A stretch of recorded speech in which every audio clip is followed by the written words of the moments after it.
question for you. Do you think Atlantis could be real? It remains as one of history's greatest mysteries.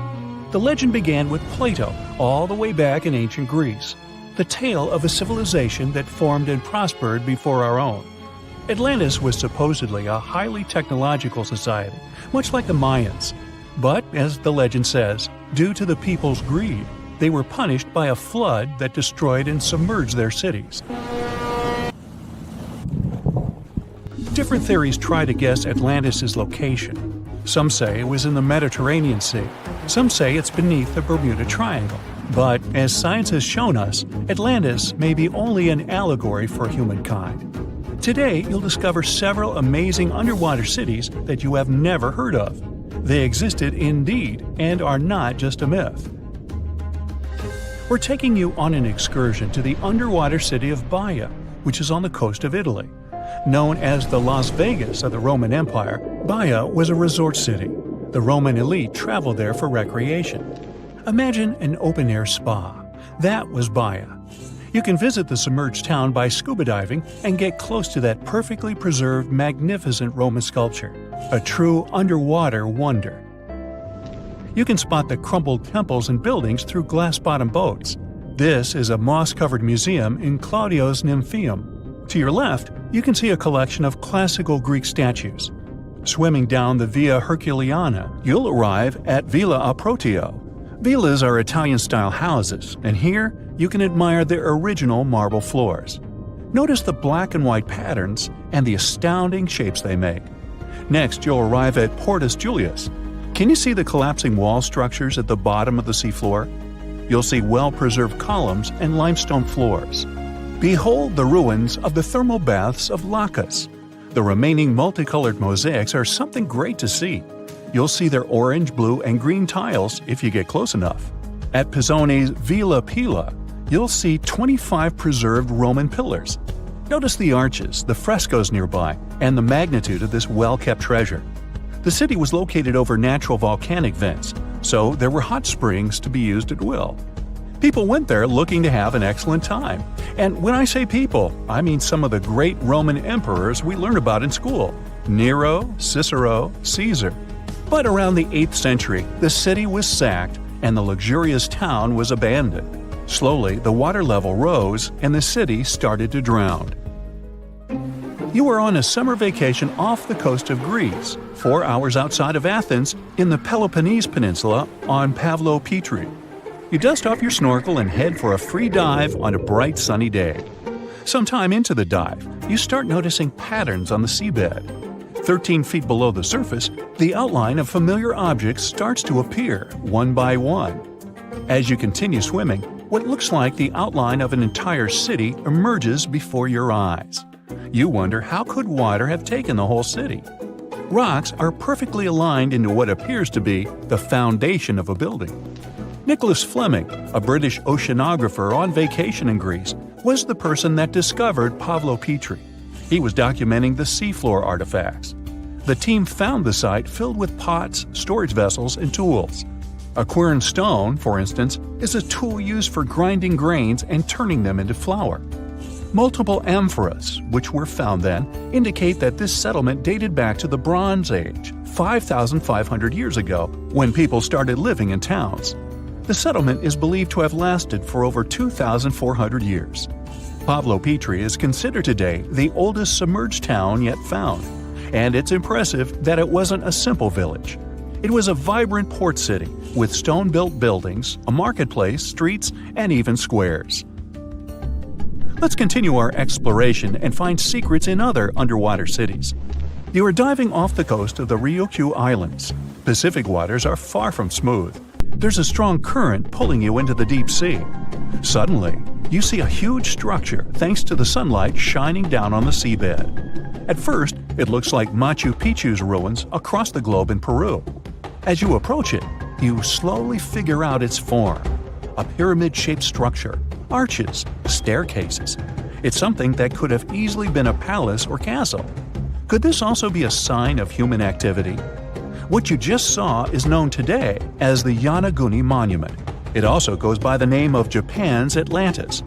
The entire monument is about the size of 5 football fields and the height of a 5-story building.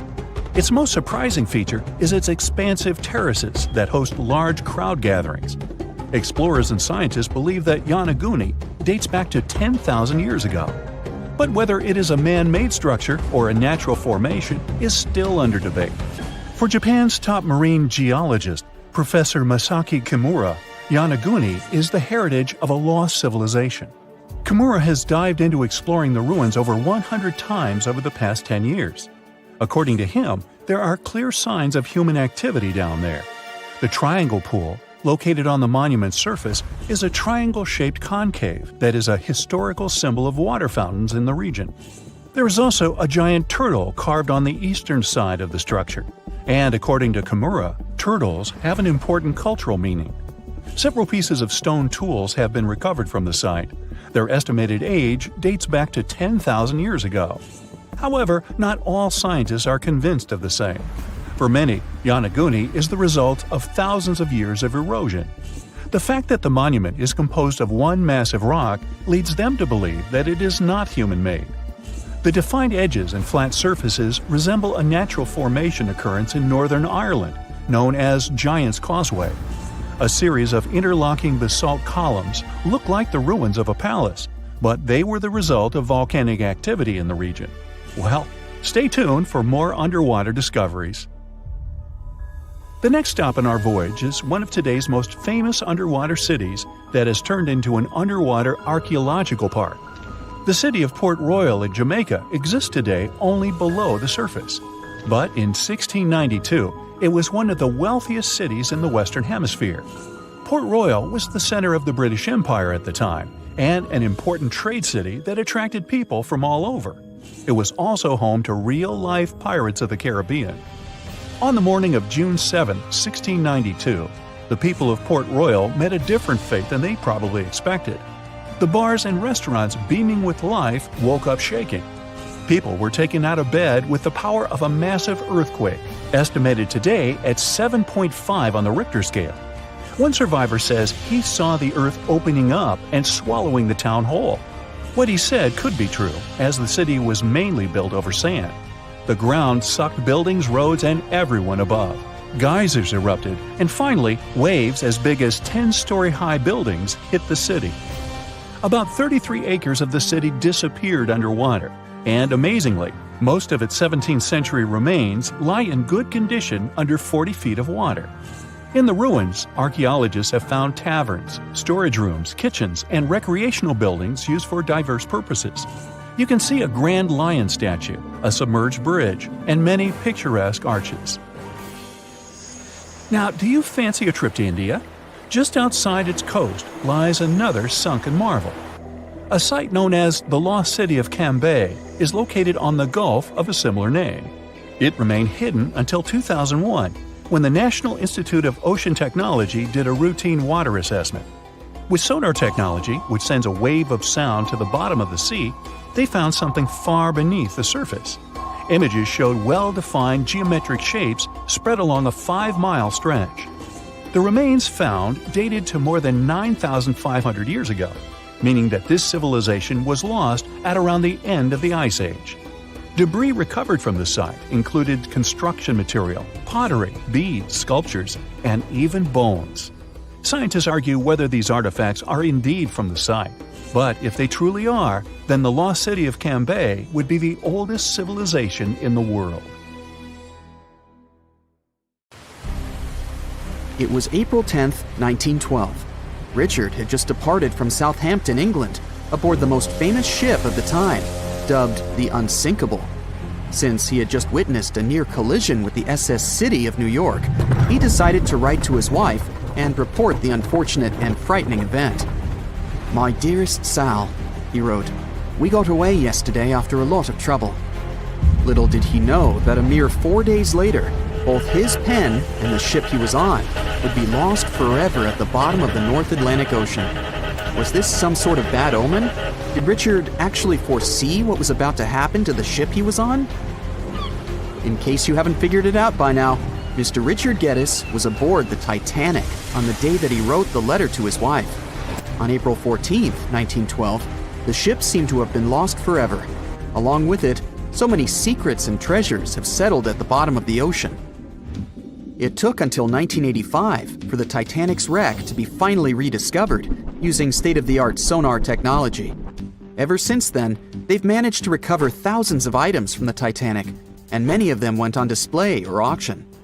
Things like jewelry, a life jacket, a menu from the ship's restaurant, or even a sample square of carpet from the first-class stateroom have all captivated the public's attention, just like the many stories of the people on board. Scientists have even tried to come up with strategies to get the Titanic back up altogether to properly study it and stop it from getting more and more damaged at the bottom of the ocean.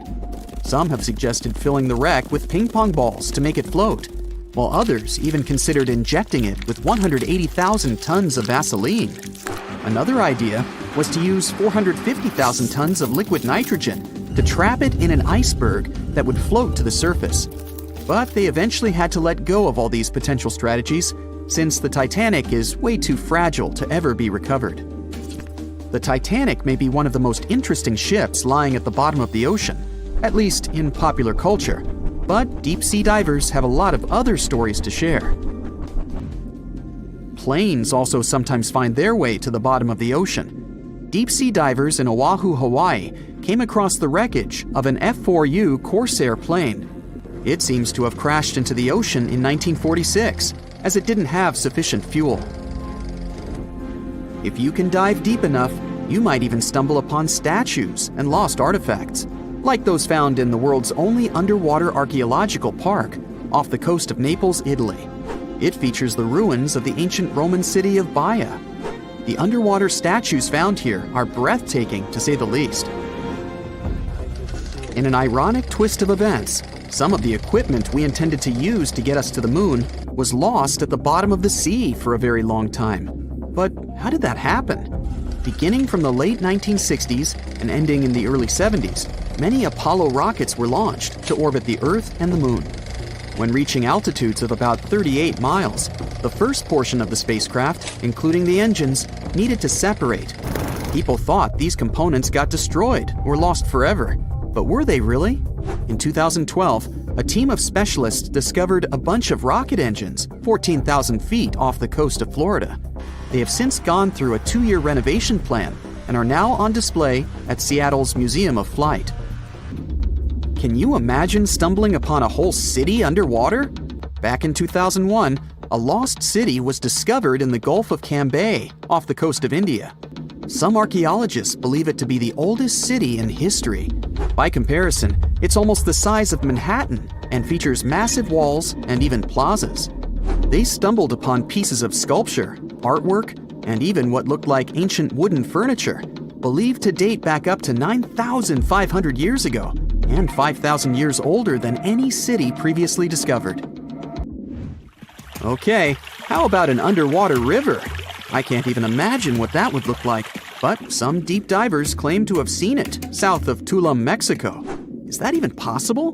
Well, not really, since the Cenote Angelita Cave is not a true river, but a very special type of optical illusion. It's formed by a halocline, meaning a cloud of hydrogen sulfide at the bottom of this underwater cave. Turns out you can actually swim right through this cloud, which makes you feel like you're swimming through a flowing body of water. Not all things discovered underwater are inanimate objects. Some of them are actually quite scary sea creatures. A jellyfish might not be on your list of things to look out for if you can avoid the stings. But this giant one, also known as a lion's mane jellyfish, is the largest known species of its kind.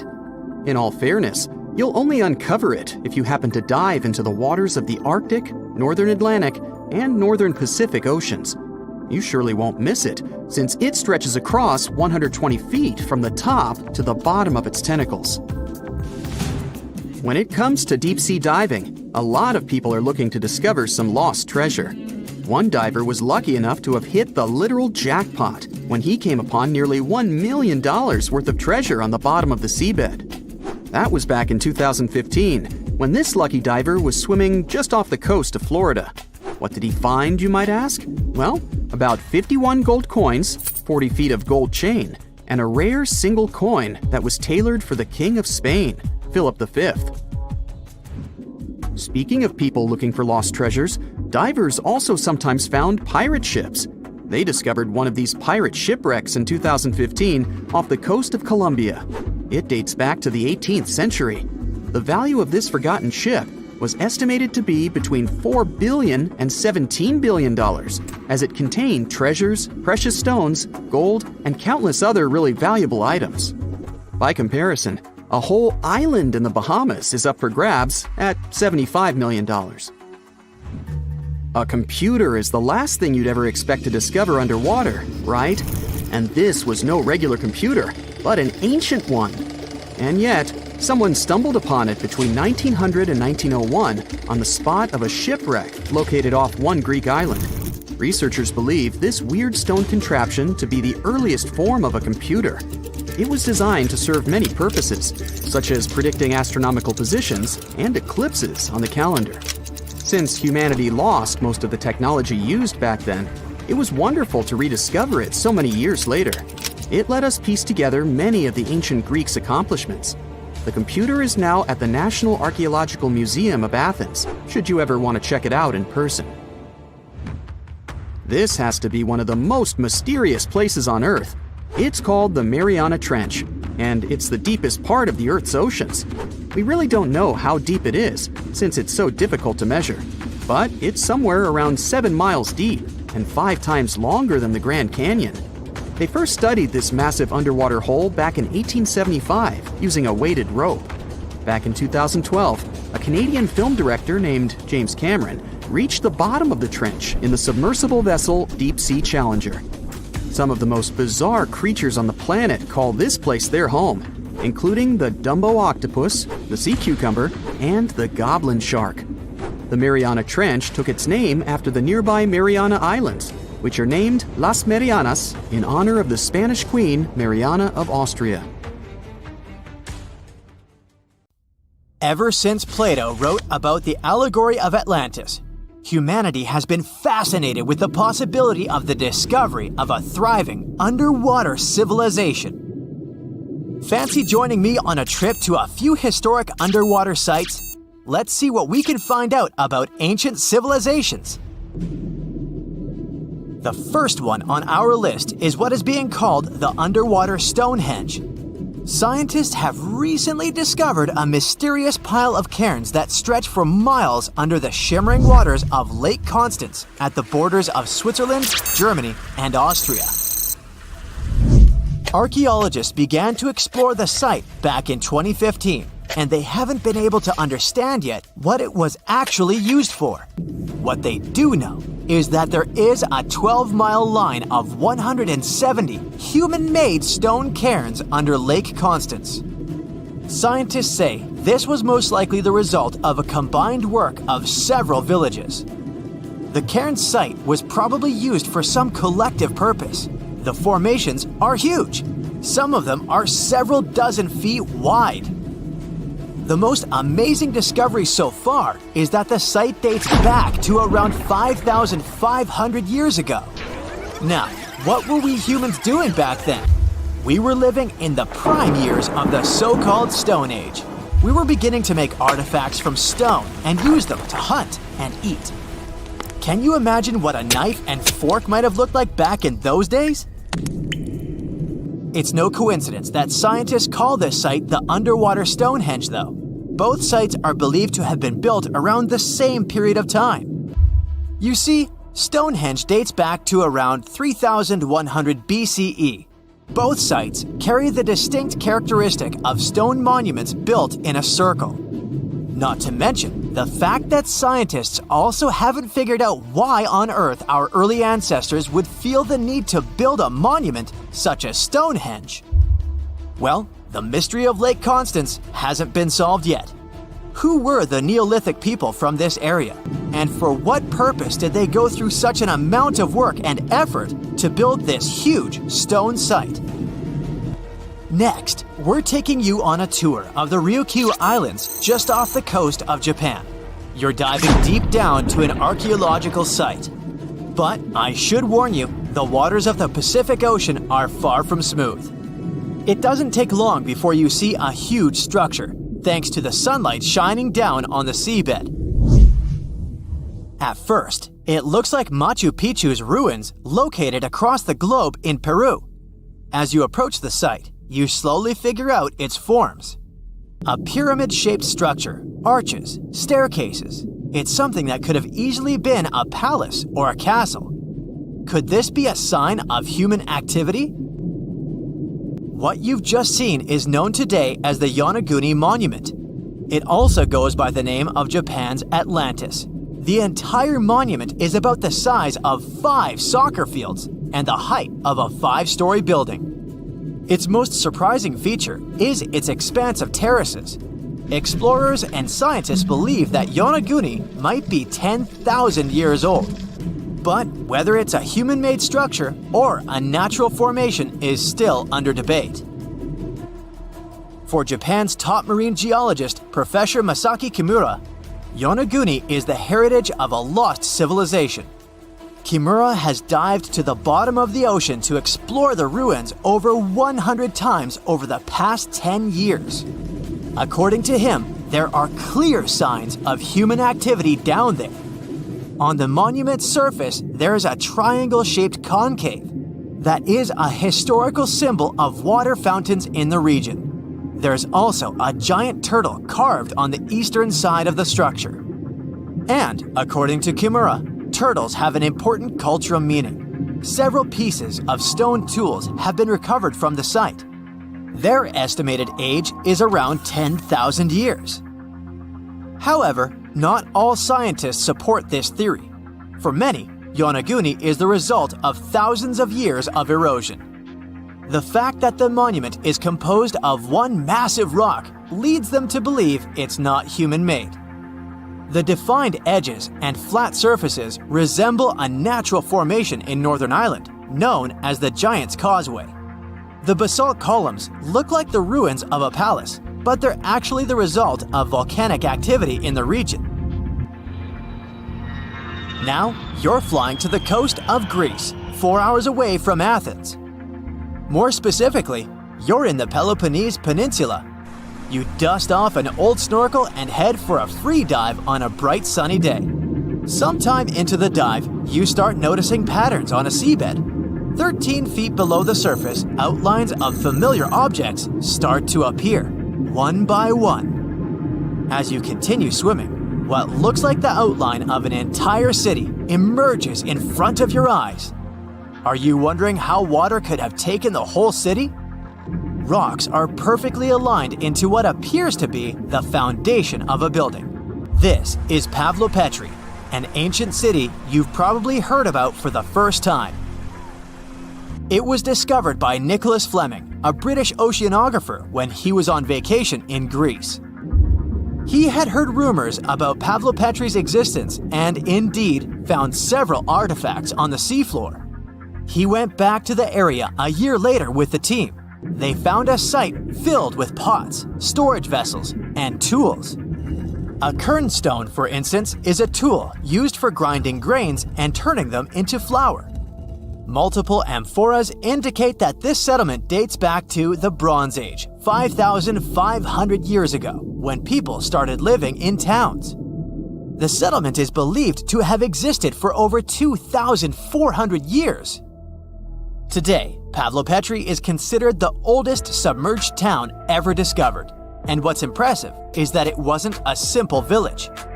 It was a vibrant port city with stone buildings, a marketplace, streets, and even squares. The next stop on our voyage is one of today's most famous underwater cities that has been turned into an archaeological park. The city of Port Royal in Jamaica exists only below the surface, but in 1692 it was one of the wealthiest cities in the Western Hemisphere. Port Royal was the center of the British Empire at the time and an important trade city that attracted people from all over the region. It was also home to real-life pirates of the Caribbean. On the morning of June 7, 1692, the people of Port Royal met a different fate than they had probably expected. The city woke up shaking. people were thrown out of their beds by the power of a massive earthquake, ranking 7.5 on a Richter scale.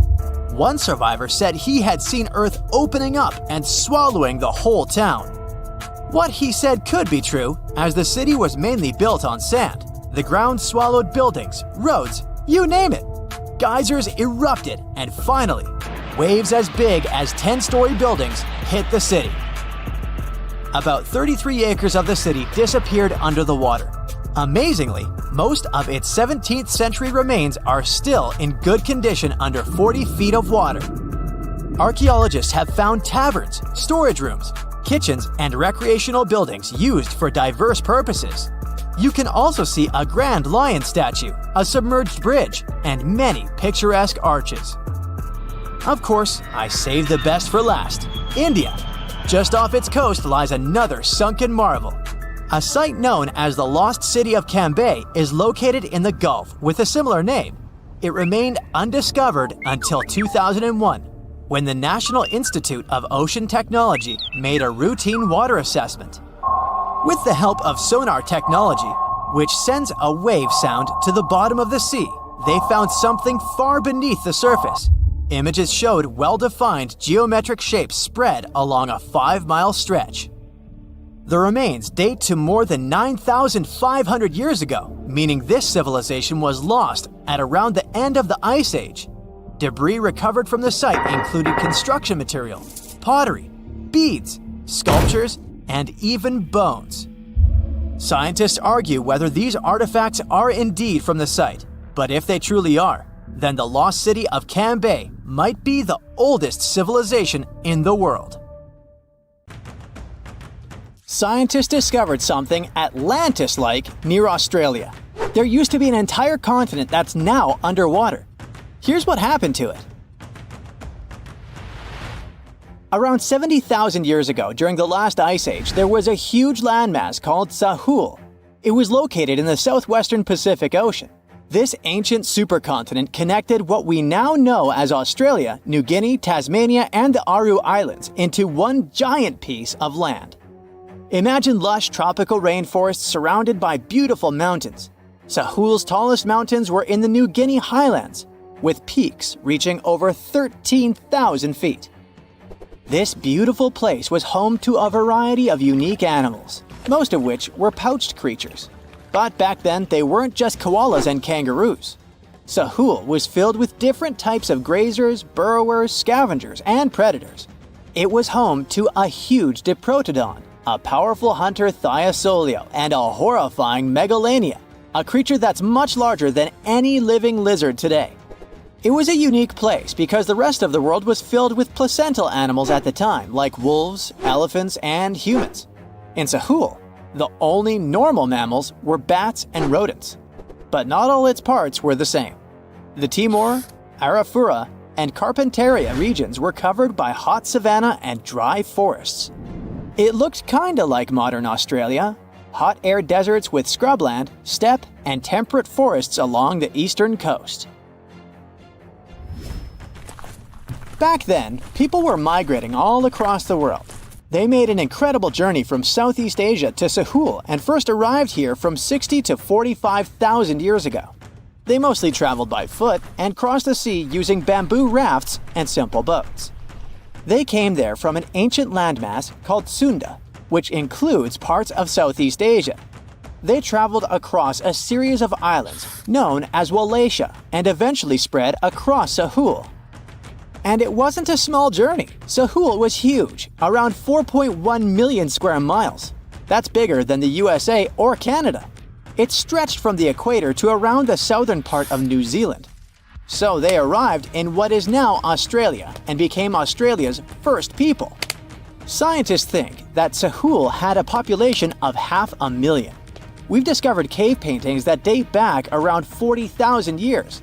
It's a hunting scene depicting an anoa, or miniature buffalo, facing figures of humans and animals. Researchers are trying to figure out how these early settlers moved across Sahul and where we might find archaeological evidence of their journey. To do this, they created a landscape evolution model. The simulation showed how Sahul changed between 75,000 and 35,000 years ago. It showed potential migration routes and archaeological sites. Humans likely traveled along coastlines and rivers. But how did Sahul get submerged off the coast of Australia, similar to the mythical Atlantis? During the last ice age, much of the Earth's water was locked up in large ice sheets and glaciers. The sea levels were much lower than they are today. After that, the global temperatures increased. The ice sheets melted and the sea levels rose, flooding the land bridges that once connected different parts of Sahul together. About 8,000 years ago, New Guinea separated from mainland Australia, and then, about 6,000 years ago, Tasmania did the same. We still can explore the underwater parts of Sahul thanks to new technology. Divers explore and collect samples directly from the ocean floor. Underwater drones can go to places that are too deep or dangerous for humans to explore. And with sonar mapping, scientists use sound waves to create maps of the ocean floor. It's like using an echo to see what's underwater. The sound waves bounce off the seabed and come back, helping us create a picture of what it looks like. Deep underwater, archaeologists have found stone tools and other artifacts. They also discovered fossils of animals like Diprotodon and Thylacoleo.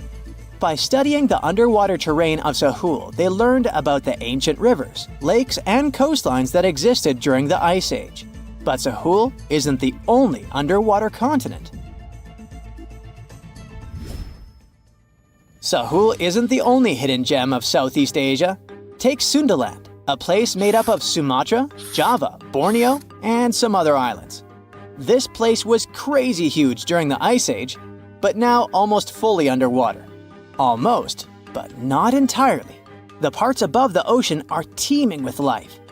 If you like birds, check this place out. It has almost a fifth of the world's bird species. You can spot colorful birds like the Java hawk eagle and the Bali starling among the lush forests. It's also a home to a fourth of Earth's fish species. Sundaland's waters are a haven for marine life, even the most exotic animals like the Asian arowanas. It's also a treasure trove of flowers. That's where you can find Rafflesia and Titan aurum, the world's largest flowers. This makes it very similar to Zealandia. Zealandia is a long, narrow piece of land about half the size of Australia. It broke from Antarctica about 100 million years ago. Just like Sundaland, it isn't fully underwater. 7% of it stayed above sea level. This sticking out little piece is what we now call New Zealand, along with Stewart Island and some smaller islands. These pieces of Zealandia are lush and warm. They're packed with volcanoes, mountain ranges, beautiful natural geysers, and hot springs. Local people, Maori, use these hot springs for cooking. People place corn, eggs, and vegetables in baskets and lower them directly in the hot springs. Sometimes they cook food in a pit oven using heated rocks. Another hidden world is known as Argoland. This mysterious landmass was once part of Australia, back when dinosaurs chilled around. It drove scientists crazy for decades. They knew it existed because it left a huge stretch on the ancient seafloor, the Argo Abyssal Plain. About 155 million years ago, it broke off from Australia, saying bye-bye. The continent drifted somewhere north, and when it reached Southeast Asia, it just vanished. Scientists had no idea where it went, but recently, they finally found its remains. Turns out, poor Argoland's lower parts started drowning into the Sunda Trench, a horrifyingly deep oceanic pit. The Earth's crust sunk into the mantle. Meanwhile, the upper parts of Argoland were pushed upward, grabbing the younger rocks on land. Because of this, Argoland broke apart into a bunch of smaller pieces. These pieces formed parts of Borneo, Java, Sulawesi, and other regions. The remains are buried under Indonesia and Myanmar. Imagine a colossal landmass the size of Greenland, Greater Adria. Its journey began about 240 million years ago when it broke away from the supercontinent Gondwana. It started moving north, and after 100 million years of enjoying the warm seas, it suddenly crashed into Europe and shattered into pieces. Most of these pieces went deep into the Earth's mantle, but some were scraped off and became part of mountain ranges like the Alps. Today, the remnants of Greater Adria are scattered across more than 30 countries, from Spain to Iran. That's why they're hard to look for. Seychelles was also once part of Gondwana. Yep, these idyllic islands are sitting atop of the ancient continent. We know a lot about it because of its fascinating granite outcrops. 100 years ago, Alfred Wegener discovered continental drift, but no one believed him. These granite outcrops helped him prove that he's not crazy and that tectonic plates really are moving. The Seychelles broke off from India and Madagascar and eventually became a sad loner in the Indian Ocean. This probably happened because of some insanely active volcanoes in the Deccan Traps. But now the islands are home to unique species both on land and in the coral reefs nearby. Mauritius broke off from India after the dinosaur wiping. Along its journey, it stretched into a long ribbon-like shape and also broke into pieces. Now it's all scattered beneath the Indian Ocean. Scientists stumbled upon this lost land by studying tiny ancient crystals called zircons. These zircons are like time capsules. They date back an astonishing 660 million to 2 billion years. That's even older than Mauritius itself. These ancient crystals hinted that there's another Atlantis somewhere nearby. Turns out there are hidden continents all around the world, and maybe we'll discover more of them in the future. You've probably heard about the mysterious sea state of Atlantis. It was a high-tech utopia where people lived happily, but then something happened, and Atlantis disappeared from the face of the earth. Many people believe that this city lies at the bottom of the Atlantic Ocean. But what if we've been looking in the wrong place all this time? What if it's somewhere different from where they're trying to find it? What if all this time Atlantis was in the middle of the Sahara Desert? Well, this unexpected theory has some evidence, but to study this version, you first need to understand what Atlantis was and how we got to know about it. The very first mention of the mysterious city was in 360 BCE. Ancient philosopher Plato wrote about Atlantis. His work, Dialogues, described Atlantis as a rich land with advanced technologies.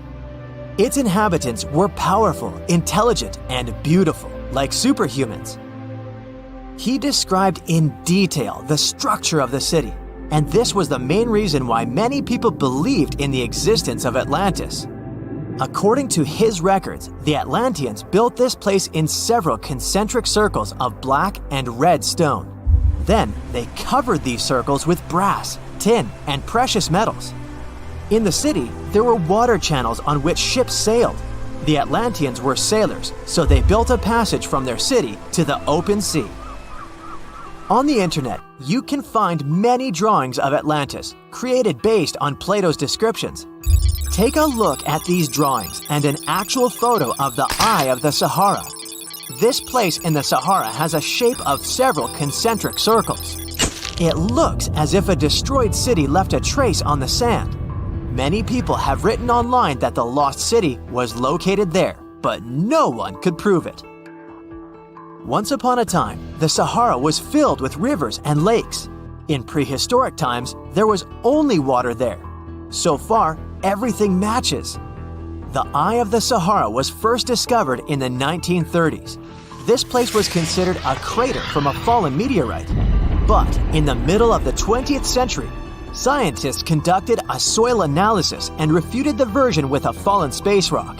In the end, everyone agreed that this was a dome of molten rocks under which magma was raging.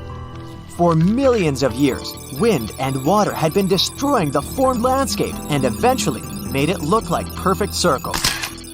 But what if the Atlanteans once came to this place and used natural circles to build a city? In this case, we would have many traces and artifacts from this developed civilization. And yes, archaeologists did find some arrowheads, spears, oars, and other things there. But this has nothing to do with Atlantis. In the eye of the Sahara, a multitude of Acheulean artifacts lies. It was an ancient tribe that frequented this place. For the first time, Acheulean tools appeared more than 1.5 million years ago. Some of the items found there may be 130,000 years old, and according to the records, Atlantis existed about 12,000 years ago. Archaeologists found no artificial structures in this place. There was also no debris or traces of a large city. People would have found some stuff if a big city with advanced technologies had existed here. The main supporter of this idea was one YouTube channel. It collected 1 million views and attracted the attention of many historians and anthropologists. The theory that the Eye of the Sahara is Atlantis was quickly refuted. People found too many discrepancies between this place and the description of Atlantis. The author tried to catch the viewer's attention by presenting external similarities between the natural landscape and the fictional ancient city. Another popular theory claims that Atlantis was a real continent located off the Bahamas, but then this city was swallowed up by the Bermuda Triangle. According to this legend, the city ruins still lie at the bottom of the triangle, but there's no confirmation of this theory either. Writer Charles Berlitz invented it. Adherents of this theory claim that the walls and streets in the western part of the Bahamas might be the ruins of Atlantis. But scientists disagree. They have proven that these walls are natural formations of coastal rocks. There are also rumors that the story of Atlantis was inspired by an actual historical catastrophe, the Black Sea Flood. This is the Bosporus, a strait in Turkey connecting the Black Sea and the Sea of Marmara. Around 5600 BCE, the Black Sea was twice as small as it is now and had many cities on its shores. Unfortunately, a huge flood destroyed this flourishing civilization. Within a year, cities descended underwater, and surviving inhabitants moved to foreign lands and spread stories about the flood. Maybe these stories inspired Plato to come up with Atlantis. In the 1950s, people came up with another version. Atlantis was the continent that is now Antarctica. Tens of thousands of years ago, a warm continent with a developed city shifted to the northern part of our planet because of the movement of Earth's crust. The Atlanteans couldn't adapt to the cold conditions, and Atlantis was covered with a thick layer of ice. This theory was refuted when scientists began studying the tectonic plates' nature. It turned out that Earth's crust couldn't have moved such a huge continent as Antarctica. The tectonic plates don't behave this way at all. But the main question is, was Atlantis real? No one had described it before Plato. Perhaps the philosopher came up with it. Maybe he did this to emphasize the correctness of his views on life and to identify his philosophical theories. In his works, he wrote a lot about divine and human nature and how people can destroy this nature. He spoke of decaying ideal societies because of immoral behavior and vices. The Atlanteans were once moral, spiritual people who created a utopia, but then they became greedy and mean. They destroyed their inner nature, and for this, they had to witness the destruction of their city. One night, fires and earthquakes hit Atlantis and plunged the city into the sea. The higher powers punished people for their immoral behavior, and Plato also wanted everyone to be afraid of moral decay. But judging by the descriptions of the earthquakes and fire, it may seem that Atlantis was destroyed by a volcanic eruption, as it was with the ancient Roman city of Pompeii. And such destructions have happened pretty often throughout history. Natural disasters ruined many developed cities. One of the most famous cases occurred in 1100 BCE in the Mediterranean Sea, when a volcanic eruption destroyed the highly developed Minoan society. The Minoan society existed for about 2,000 years. These people mostly lived on the islands of Crete and Santorini, located north of Crete. The Minoans had beautiful houses, a sewage system, and a developed economy. They were engaged in agriculture, grew fruits and vegetables, painted frescoes, and made jewelry. They were the first people to found the thalassocracy, an empire based on the sea. They lived off of fishing, piracy, and maritime trade. At the time, they performed cruel rituals, and their way of life was far from moral. They were used to earthquakes on the island of Santorini, so they reinforced the walls of the city with wooden beams, but they didn't know what a volcanic eruption was. And when the sulfur smell appeared in the air, they didn't suspect the impending catastrophe. When the volcano spilled out tons of lava and ash, all the residents of Santorini abandoned their homes and tried to escape, but they couldn't. The eruption and earthquake triggered a tsunami. A large wave flooded the coastal part of the island of Crete. This hit the economy of the Minoans hard and destroyed their port harbor. Then, foreigners attacked Crete and finally destroyed the developed civilization. Some historians think that Plato could have referred to the Minoan Empire when describing Atlantis. Using their example, he showed how immoral actions could destroy people. Hey now, get ready to dive into the Sea of Mysteries, also known as the Black Sea. It is the largest inland body of water in the world, bigger than the entire state of California. It has dozens of lost ships and some secret underwater tunnels. And some people believe it's an ancient quarry that was mined out in 6 stages. The Black Sea has distinct vertical layers that don't mix, with higher and lower salinity. The salty water comes from the Mediterranean, and fresh water comes from rivers. 10 of the largest rivers in Europe flow into the Black Sea. It receives more fresh water from the rivers and rainfall than it loses from evaporation. The extra water flows through the Bosphorus into the Marmara Sea.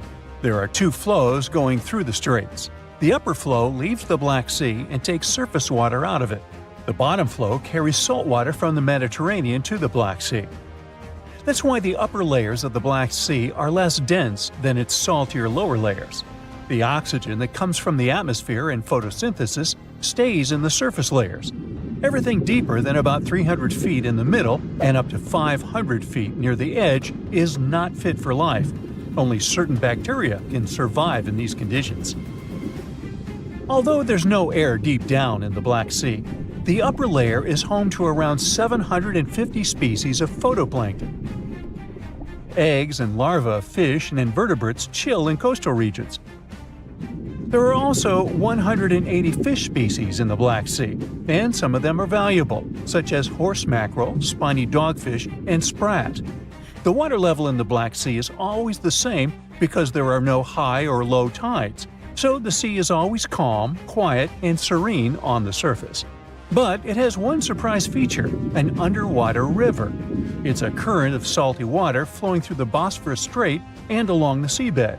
This amazing discovery was made by scientists from the University of Leeds and was announced in 2010. It's the first undersea river of its kind ever found. The river forms because salty water from the Mediterranean Sea spills through the Bosphorus Strait into the Black Sea, where the water is much less salty. The no-air zone of the sea is an ideal conservation chamber for what's hiding on its bottom. The Black Sea is like a treasure trove for shipwrecks, and we discovered it by accident. Some maritime archaeologists were studying sea levels to see how quickly the water levels rose after the last ice age, and they ran across over 40 previously unknown shipwrecks as a complete bonus. Researchers used 2 remotely operated vehicles to explore the seafloor and the wrecks. Thanks to it, we have a video and detailed 3D images of the ships that were stitched together from thousands of high-resolution photos. According to the New York Times, some of the standout discoveries among the 44 ships found include a medieval training vessel from the 13th or 14th century. Expedition members nicknamed another ship from the Ottoman Empire the Flower of the Black Sea for its beautiful petal carvings. The team also noticed unusual details on other ships, like coiled ropes, chisel marks, rudders, and other carvings. So far, they haven't announced any plans to excavate the shipwrecks, but the ships might be filled with historical treasures like books, parchments, and documents. It's worth a try to rescue them.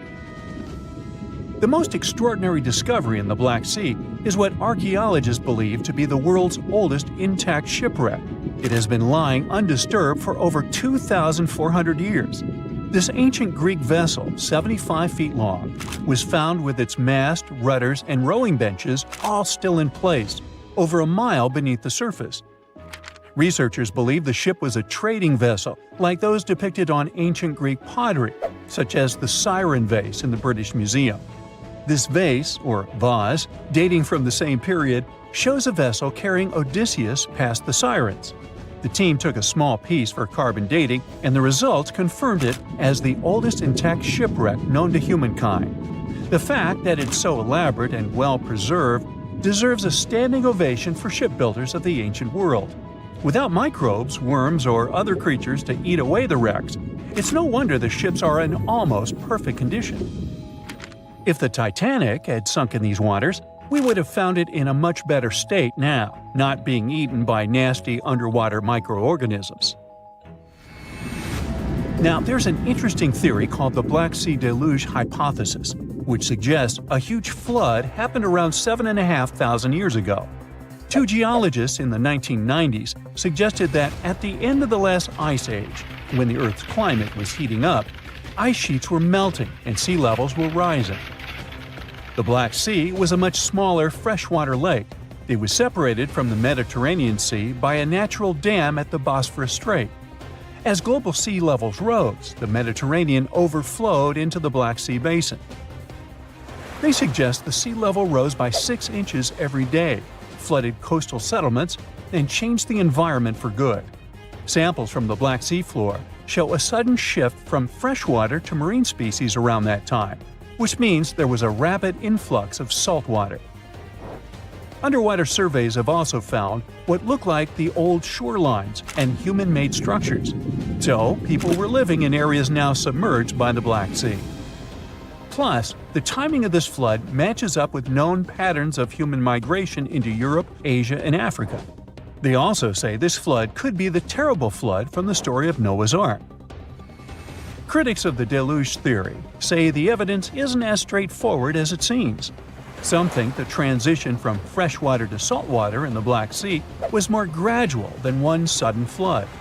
They're also debating if people left the settlements before they went underwater or as a result. An old chronicle that's been around for about a century says there were 2 underground tunnels starting in what is now Romania and Bulgaria and stretching all the way under the Black Sea to Turkey. Back in the day, peasants used these tunnels to move their flocks of sheep to the Ottoman Empire and countries on the Asia Minor Peninsula. Who built these tunnels and why they run under the sea is a complete mystery. At some point, the entrances to these tunnels were sealed off for national security and were under tight guard.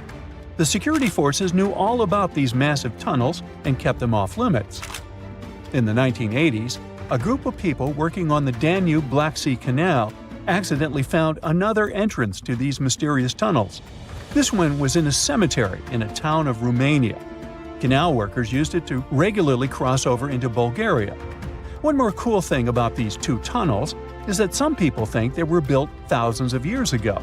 If you ever try to dig a tunnel under the sea, you'll know how tricky it is even now with all the tech we have. So if the tunnels are really that old, whoever built them was super advanced for their time. Now, there's an urban legend that says that the Black Sea has its own version of the Bermuda Triangle. Fishers describe some wild whirlpool that appears out of nowhere and drags entire flocks of birds, ships, and even small islands under the sea.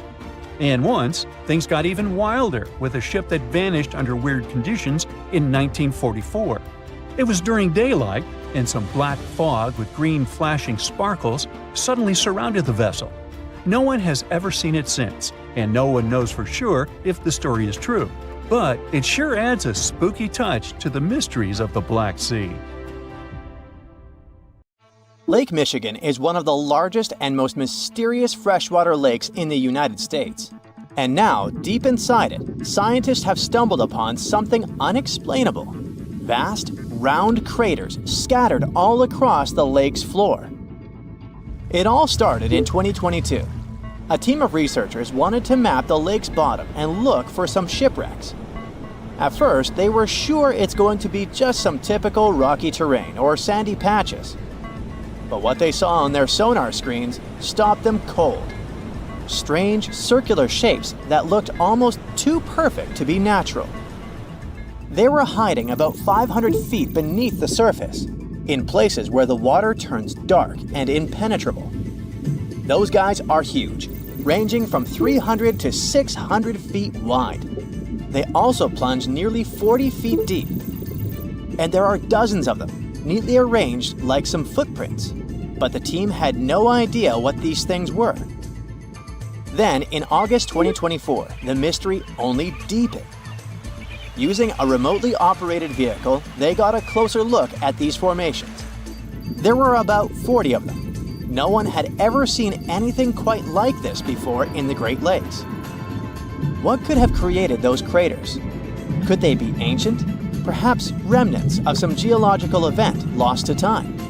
If that's the case, it's weird how long these holes have likely been sitting there, undisturbed. Theories started popping up. One possibility was that they could be sinkholes or dolines. Those are basically holes that suddenly appear in the ground when the surface layer collapses. The rock beneath the surface, often made of limestone, gets slowly dissolved by water over time, creating voids underground. When the surface of those voids can no longer hold its own weight, it caves in, and this forms a hole. Think of it like when you poke a straw through the lid of a drink. Sinkholes can be small dips or huge, spanning up to 2,000 feet. They can happen gradually or all at once. Sometimes they can swallow entire cars or even buildings. And Lake Michigan sits on limestone bedrock. It erodes pretty easily when water flows through it. Sinkholes like these have already been found in Lake Huron, and they look kinda similar. But there are some plot holes, no pun intended, with this theory. For example, it's wild how they all would be so huge. It's also weird and pretty rare for sinkholes to occur in a lake bed. They also kinda resemble a straight pattern. They seem to extend generally southward, forming a loose line, which is pretty weird. If these are sinkholes, then they're definitely not playing the usual geological rules. Though it might be some new, unusual process at play beneath the lake's surface that we haven't discovered yet. There's another theory though. Glaciers. Glaciers are wild rivers of ice. They covered much of the Earth during the last ice age, and they're incredibly powerful. While they might move slowly, sometimes only a few inches per day, they have such immense weight that they can reshape entire landscapes over thousands of years. Glaciers can grind and scoop the land beneath them. They're basically like colossal bulldozers. Their weight, combined with the slow but steady movement, grounds down everything beneath them: rocks, soil, even bedrock. This can create deep gouges in the Earth's surface, called glacial troughs. During the last ice age, there were lots of glaciers all over the northern US, including the Great Lakes region. If they moved across what is now Lake Michigan, they could have carved out these deep holes. Glaciers often move in a pretty straight path. As they move, they cause terrain to erode, but the resulting erosion varies based on terrain. Sometimes there are places where the bedrock is softer or fractured, and these places are more easily carved and crushed by the glacier. That could explain why some holes could be bigger and deeper than others. Harder bedrock is less affected. But usually this leads to rounded, crescent-shaped depressions known as chatter marks. Those marks are more like grooves rather than circular, big craters like those in Lake Michigan. Once the glaciers melted, the Great Lakes themselves formed. If the craters were formed by them, they may have filled with water, becoming part of the Michigan Lake. Though this theory is more like a speculation, so we need more evidence. But there's another layer to this mystery. The craters are not just curious geological formations. They actually may hold valuable clues about early life on Earth. Parts of Lake Michigan, especially dark ones, are relatively low in oxygen. It's like a lighter version of deep ocean environments that often have very little of this element. For example, hydrothermal vents deep in the ocean. underwater openings in the Earth's crust with some hot, mineral-rich water that are often very low in oxygen. But some organisms love places like these. For example, opossum shrimp. Teeny tiny shrimp-like creatures that love cold, deep waters. They get their name because they have a pouch to carry their young until they're ready to be on their own, like an opossum. Or deep-water sculpin fish, small bottom-dwelling fish that also enjoys cold lakes. They're well adapted to living in dark waters and usually stay close to the lake bed. And weird organisms like invasive quagga mussels, which kinda look like shells. These are small freshwater mussels that have spread there to the Great Lakes. They attach themselves to hard surfaces and can cause problems for ecosystems by competing with native species for food and space. All these guys could be in Lake Michigan, and even more. There might be microbes or even bacteria that are specially adapted to these harsh conditions, just like it was in Lake Huron. There's only a handful of creatures that could survive deep within these craters, and studying them could give us insight into how life once flourished in Earth's ancient, oxygen-poor oceans. That's because it's in places similar to these where some of the earliest life forms thrived. Early Earth had an atmosphere with little oxygen, although it was much more hot, and ancient microbes adapted to this. The Great Lakes, especially Lake Michigan, have always had a bit of a ghostly reputation. Like even this mission was organized to study the shipwrecks. There were about 6,000 of them in the Great Lakes. Many of these wrecks are still sitting on the lake beds, preserved by the cold, fresh waters. And shipwrecks aren't the only strange things tied to the Great Lakes. Over the years, there have been stories of unexplained disappearances. Boats and even planes have vanished without a trace. The lakes, often calm on the surface, can suddenly turn dangerous with unpredictable storms and massive waves, leading to these mysterious events.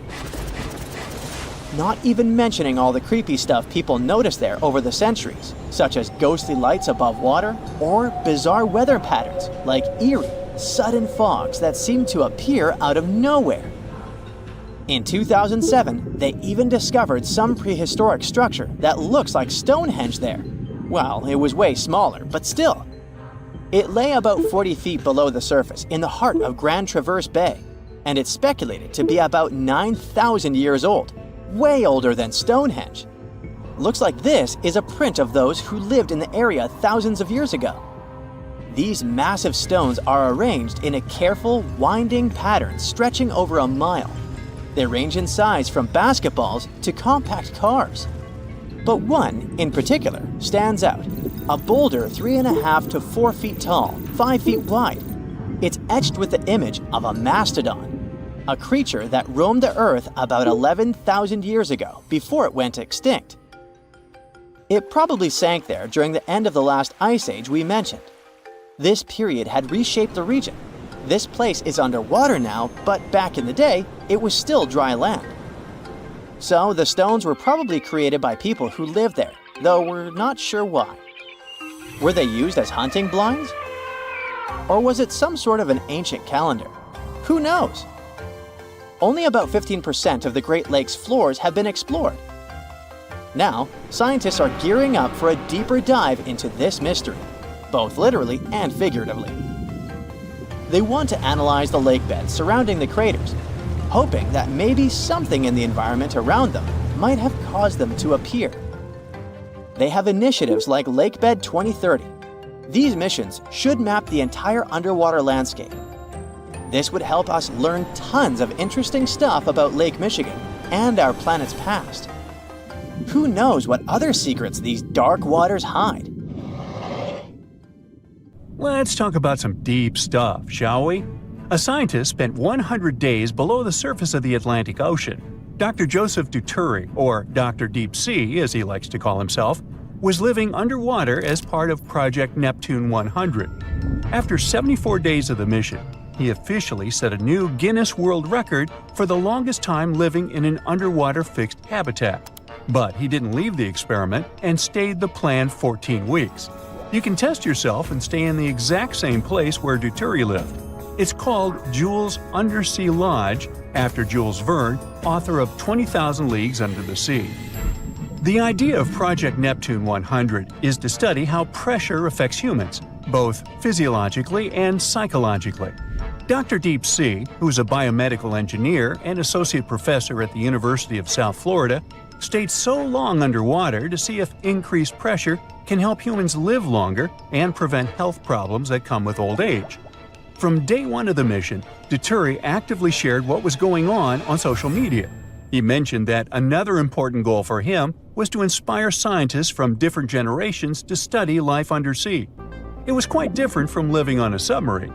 Subs are sealed when they go underwater and have sea level pressure, so people on it don't feel an enormous difference in pressure, even deep down. Dituri's underwater home didn't have any solid hatches or airlocks between the ocean and the living space. It was like a glass of water turned upside down and pushed into a sink full of water.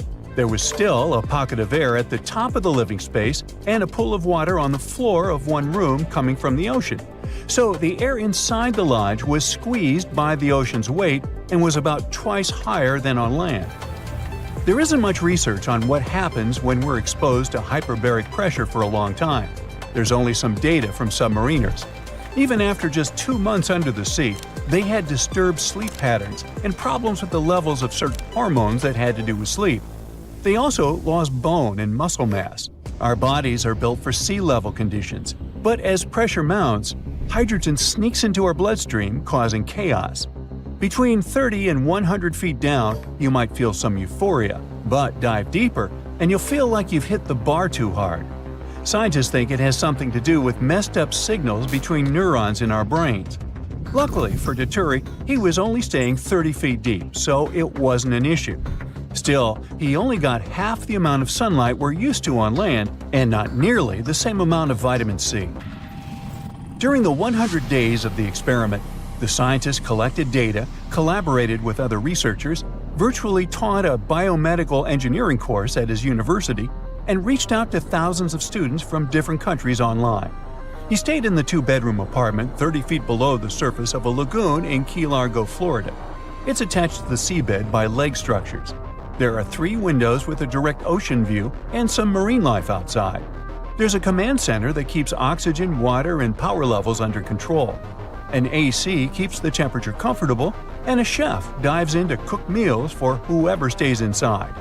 When he was done with his mission, Dr. Dituri got back on the surface. His family and friends, the media, and many fans who were following his work online were waiting for him. He's now 55 years old, and he claims that living underwater has made him feel 10 years younger. The doctors who greeted him and the results of the tests they ran on him have demonstrated the anti-aging effect. Dr. Deep Sea noticed some improvement in his sleep and metabolism. He also noted that his body had shrunk by ½ inch. He doesn't plan to stop his studies of how isolated environments affect humans. He's going to take a flight on a modified airliner where you can experience zero gravity multiple times. It's the next step to his dream of becoming a civilian astronaut and traveling into space by 2026. Meanwhile, Tim Yarrow in South Africa went even further and spent an impressive 10 days in the water inside a tank at a shopping mall. He broke a world record, but his goal was just to find out what would happen to him. At the end of the experiment, his hands looked absolutely terrible. People who helped him fed Yarrow through a tube, and all his waste went out of the tank through a different tube. Good thing. Tim managed to survive the experiment, but he said he wouldn't like to do it again. Tim, a British biologist, explained that if he had stayed underwater longer, his skin would have broken down and he would have gotten seriously ill. Luckily for Yarrow, his hands went back to normal after a while, and he didn't get any permanent injuries from this weird experience. Now, if you're looking for more comfortable accommodations under the sea, you might want to stay at the world's first and most expensive underwater hotel in the Maldives. Guests of the Maraca Hotel wake up surrounded by the Indian Ocean, with bright coral reefs and exotic marine life. This luxurious suite was designed by top architects from New York and the Maldives.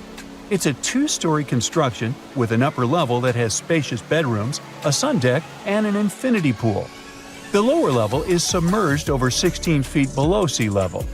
Guests of the Maraca get the royal treatment, which includes private butler and chef services, complimentary jet skis, on-call massage and spa treatments, and cooking dishes with chefs. But before you start packing to the Maldives for your unique underwater experience, you must know it all costs almost $14,000 per night. Now, one of the most exciting things humans have ever found underwater is the Yonaguni monument off the coast of Japan. This structure is the closest we've ever been to finding Atlantis, and still one of the world's biggest mysteries. In 1986, a diver was looking for hammerhead sharks not far away from Yonaguni Island. He noticed a huge, unusual structure in the shallow water that resembled a pyramid with multiple steps or layers leading to the top, with clear symmetrical edges, angles, and even steps. As it turned out later, it was made of shale and sandstone 20 million years old. No one knows how the construction got there in the first place, but one researcher is sure that humans built it 10,000 years ago and was part of the lost continent of Mu. This mythical continent, something like the Atlantis of the Pacific, was destroyed by a huge earthquake or hurricane and went under the sea. Its survivors moved across the earth and found civilizations, including the ancient Egyptians and Maya. Academics often say this theory is nothing but a fairy tale, but the scientist who proposed it says only humans could have carved such straight lines, sharp corners, steps, avenues, and even statues that look like animals. Since earthquakes happen so often in Japan, the construction could have gone from the ground into the sea. The more widely accepted theory is that the monument is a work of nature. It explains the amazing symmetry with well-defined parallel bedding planes along which the layers easily separate.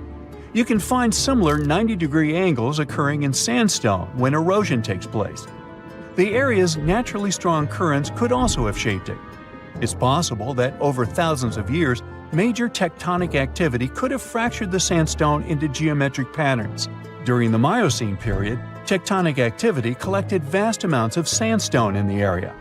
Geologists think the monument could be part of a much larger underlying rock from this event, and earthquakes that often happen here have shaped the rocks into what they look like now. Imagine that it's the year 2025, and our planet has completely changed. Rising sea levels, extreme weather, and the ocean becoming more and more acidic are just some of the problems people have been dealing with for years. But in one of the world's largest coastal cities, the situation has become too serious. It was a sunny day in June when a massive earthquake shook the city to its core. The ground beneath people's feet heaved and shook, and buildings swayed dangerously. People ran through the streets in panic, trying to find safety. But as soon as the ground settled, the inhabitants of the city realized the real danger. A wall of water, almost 100 feet high, was rushing toward the city, propelled by the force of the earthquake. The tsunami hit the city with unimaginable force. Entire neighborhoods were wiped out, and thousands of people lost their lives. But here's where things get interesting. In the aftermath of the disaster, the city's authorities realized that they couldn't just rebuild the city as it was before. They needed to be better prepared for the next potential disaster. And so they came up with an incredibly ambitious project to build an underwater city. The goal was to create a self-sufficient, sustainable city beneath the ocean's surface that could withstand any natural disaster. The underwater city would be powered by renewable energy, using tidal power and underwater solar panels. It would be designed to withstand extreme weather and would have its own emergency response systems. The project attracted some of the world's top scientists, engineers, and architects. They worked tirelessly to design the city and carefully considered every aspect of the project. The underwater city would have everything that a typical city had, from schools and hospitals to stores and restaurants. There would be underwater farms where fish and other marine creatures could grow. The city would even have its transportation system, advanced submarines, and underwater tunnels connecting different parts of the city. The project became a shining beacon of hope for people. It showed that even in the face of disaster, we could come together to create something amazing. But as time went on, the project no longer seemed so perfect. The cost of the project turned out to be higher than planned. There were also concerns about how long such a project would exist. After all, the ocean is very unpredictable. And still, the team of scientists and engineers never gave up. After years of trial and error, they finally created the perfect underwater city, a marvel of engineering, a self-contained ecosystem that could sustain people indefinitely. The buildings were constructed from a material that could withstand the immense pressure at the bottom of the ocean, and the city itself was powered by a network of advanced hydroelectric turbines. It wasn't long before the first wave of colonists arrived at the underwater city. There were different people in this group, and each of them had their own reasons for choosing to live in this new world beneath the waves. Some were adventurers seeking a new world to explore, while others were hoping to escape natural disasters raging on dry land. But despite their differences, all these people shared a common goal: to build a new society, one that was in harmony with the natural world. The underwater city flourished, and new discoveries were made every day. The colonists developed new technologies and ways to tame the power of the ocean. They learned to farm the sea and started cultivating underwater gardens that provided them with a steady food supply. But living underwater was challenging. People felt isolated and even claustrophobic. The situation came to a head when a group of activists started to protest against the city's expansion plans. They argued that the underwater city was a threat to the environment it was meant to protect, and that the colonists should focus on reducing their impact on the delicate underwater life. The protests sparked a heated debate among the colonists. Some of them argued that the survival of the city depended on its growth and expansion. Others claimed that the city needed to prioritize the protection of the environment above all else. In the end, a compromise was reached. The city would continue to expand, but the main priority would be sustainability and a responsible attitude to nature. The colonists would do their best to reduce their impact on the environment by using new technologies and following strict conservation rules. And they would also remember the importance of protecting the ocean and its fragile ecosystem. Years went by, and the underwater city continued to thrive. New generations of colonists were born, and they grew up in a world entirely different from the one their ancestors had known. They never saw the world on the surface, but appreciated the beauty and complexity of the underwater world they called home. And as the years passed, the city became a symbol of hope for a world struggling with the devastating effects of climate change. It showed that despite all difficulties, people could come together to create a better world. It is a reminder that the future is not set in stone, and that we can build it sustainably and in harmony with the natural world. These people can spend more than 5 hours a day underwater, and this must be the closest thing we have to actual mermaids. Meet the Bajau tribe from Indonesia, Malaysia, and the Philippines. This tribe developed an extraordinary mutation, which helps them to almost live in the sea. Known as the nomads of the sea, they've been living near the waters of the Sulu Sea by the Philippines for nearly 1,000 years. Looks like Moana's got competition. Look at their houses. They're built on stilts, and there's a reason for it. These are the traditional lancha houseboats, which are great for getting to the water as often as possible. These little huts can fit a family of 5 and sometimes a community with up to 30 roommates. They're super easy to build. One hut can be completed in only 3 weeks. This also allows the Bajau to move freely across the seas. Since they lived in such a watery climate for generations, thriving on spearfishing and collecting shellfish, they started getting unusual mutations. You're probably thinking about superpowered lungs. But no, they actually developed bigger spleens than the rest of the world. It's 1.5 the size of a normal human. Why is it important? Because the spleen helps store oxygenated red blood cells, so having a bigger one is like having a natural scuba tank.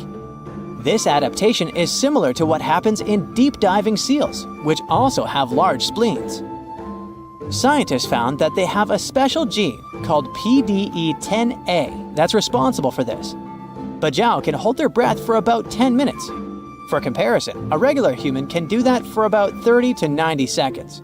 And the world record is 24 minutes and 37 seconds. They also spend up to 60% of their day underwater. And you'll never guess what diets they have. Of course, they eat a variety of sea creatures, especially lobsters, snails, and sea cucumbers, which are known for being very nutritional and even medicinal. They build their boats themselves, fish using traditional methods, and trade their surplus catch with the mainlanders for essential supplies. They also use this money to buy cassava and prepare their cultural dish called cassava pangikai. Since they don't have fridges, they line up tons of caught fish and sun-dry it. Thanks to this technique, the fish can last for weeks. People from this tribe are yet to develop gills and scales, but they have their underwater quirks. When they hold their breath and dive, their bodies go into a special mode where their heart rate slows down and their spleen squeezes out extra oxygen into their bloodstream. Usually, Bajau uses traditional wooden goggles and weighted belts. They also have incredible free-diving skills. They've conquered depths of over 230 feet. They start learning how to swim at about 8 years of age, or even younger. At the same time, they learn to hunt and survive in general. The Bajau people also make their own sunscreen. It's an everyday sunscreen called Borak Buas. It's mostly based on turmeric and rice powder, and women use it to protect their skin from the strong sun rays. It's a simple and cheap way to protect beauty, so it's especially popular among unmarried Bajau women who want to attract a potential spouse. But it's not all smooth sailing. In the 1950s, the Malaysian government put the Bajau in a pretty difficult legal position. After living for centuries as unrestricted nomads, now they have to carefully navigate its journeys across national borders and bureaucratic hurdles. This means that they're not fully stateless, but they're not officially recognized citizens of any country. Today, only a few hundred Bajau families live near Semporna, Malaysia, but it's getting harder to live such a life. The resources are scarce, and recently, some new restrictions appeared on cutting trees for boat repairs. All these things are slowly pushing them towards a more settled yet uncertain life on land. They're forced to resettle in places like the Bangau settlement, but without citizenship, they essentially have no formal rights for things like getting jobs or education. Modern life poses tons of challenges for them. Imagine seeing millions more colors than everyone else. That's what tetrachromats can do. Tetrachromacy is a condition where someone has an extra type of cell in the back of their eye. This allows them to see a broader range of colors. If an average healthy person sees about 10 million, then tetrachromats might see 100 million. The extra cone enhances their ability to differentiate between subtle shades that others might not notice. This mutation requires 2 X chromosomes, so it actually happens to women. And it's not like this is a super rare thing either. The study says that about 12% of women possess this unique condition, and that's a huge number. Most tetrachromats don't even know they have this super vision. They might not realize they're seeing more colors than an average person. This makes spotting tetrachromats and studying them kinda tricky. And since scientists themselves usually can't see more than about 10 million colors, it's also pretty hard to test people for this condition. But they think that, like with X-Men, after some special training, tetrachromats might unlock the full potential of their ultra abilities. Marfan syndrome is a genetic condition that affects the body's connective tissues, making them more elastic. This can make you unusually tall, have elongated limbs, and often be extremely flexible. And some people use this as an advantage in their careers. Javier Botet was diagnosed with Marfan syndrome at a young age, but he made a name for himself in the horror film industry. He can contort his body in such an eerie and unsettling way that this has landed him roles in numerous films, such as Mama, The Conjuring 2, It, and Slender Man. But Marfan syndrome is a spectrum disorder. While some people with the condition can live relatively normal lives, others may face serious health issues.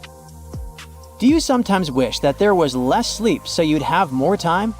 Well, some of us got that blessing. While most adults need 7 to 9 hours of sleep each night, some people can function well on only 4 or 6 hours. This genetic mutation, found in a gene called DEC2, actually influences many different species, not only humans. For example, it also works on mice and fruit flies. DEC2 helps regulate circadian rhythms, the natural biological clock. This mutation affects the production of orexin, which is a hormone involved in wakefulness and maintaining the sleep-wake cycle. Basically, it helps release morning hormones earlier than usual and fades away before dawn. They discovered this gene in a family of natural short sleepers, It was a bunch of people who go to bed at a normal time, 11 p.m. to midnight, but wake up at 5 in the morning without any issue. It's a super rare mutation. It might sound like something out of a comic book, but humans can actually have super strength. Turns out, some accidental mutations can unleash Titanic strength without any crazy workout routines. There are two proteins in our body, myostatin and activin A, that usually are secreted by muscle cells to suppress excessive growth. In other words, these two help regulate the size and number of your muscle cells, so you don't end up accidentally looking like Schwarzenegger. But as you can guess, some do end up like that. People with this genetic condition don't produce these proteins. Without hitting the gym, they can naturally grow their muscles extraordinarily large, resulting in super strength. It's called myostatin-related muscle hypertrophy. Sounds kinda dangerous, right? And it is. When you become a Superman, there's also the risk of muscle imbalance, heart and joint issues, and other problems. Meet Hula Male, also known as the City of Hope. This nickname makes total sense since this artificial island is part of the Maldives' big plan to avoid being completely submerged in the near future. Hula Male was created by placing sand from the seafloor onto a submerged coral platform, and it worked. This city sits about 6 feet above sea level, which means it's twice as high as the Maldives' capital, Male. While more and more people are moving there to live, the island was also designed to serve as a temporary evacuation site during dangerous storms and typhoons. Seychelles is another gem in the Indian Ocean that's at risk of disappearing.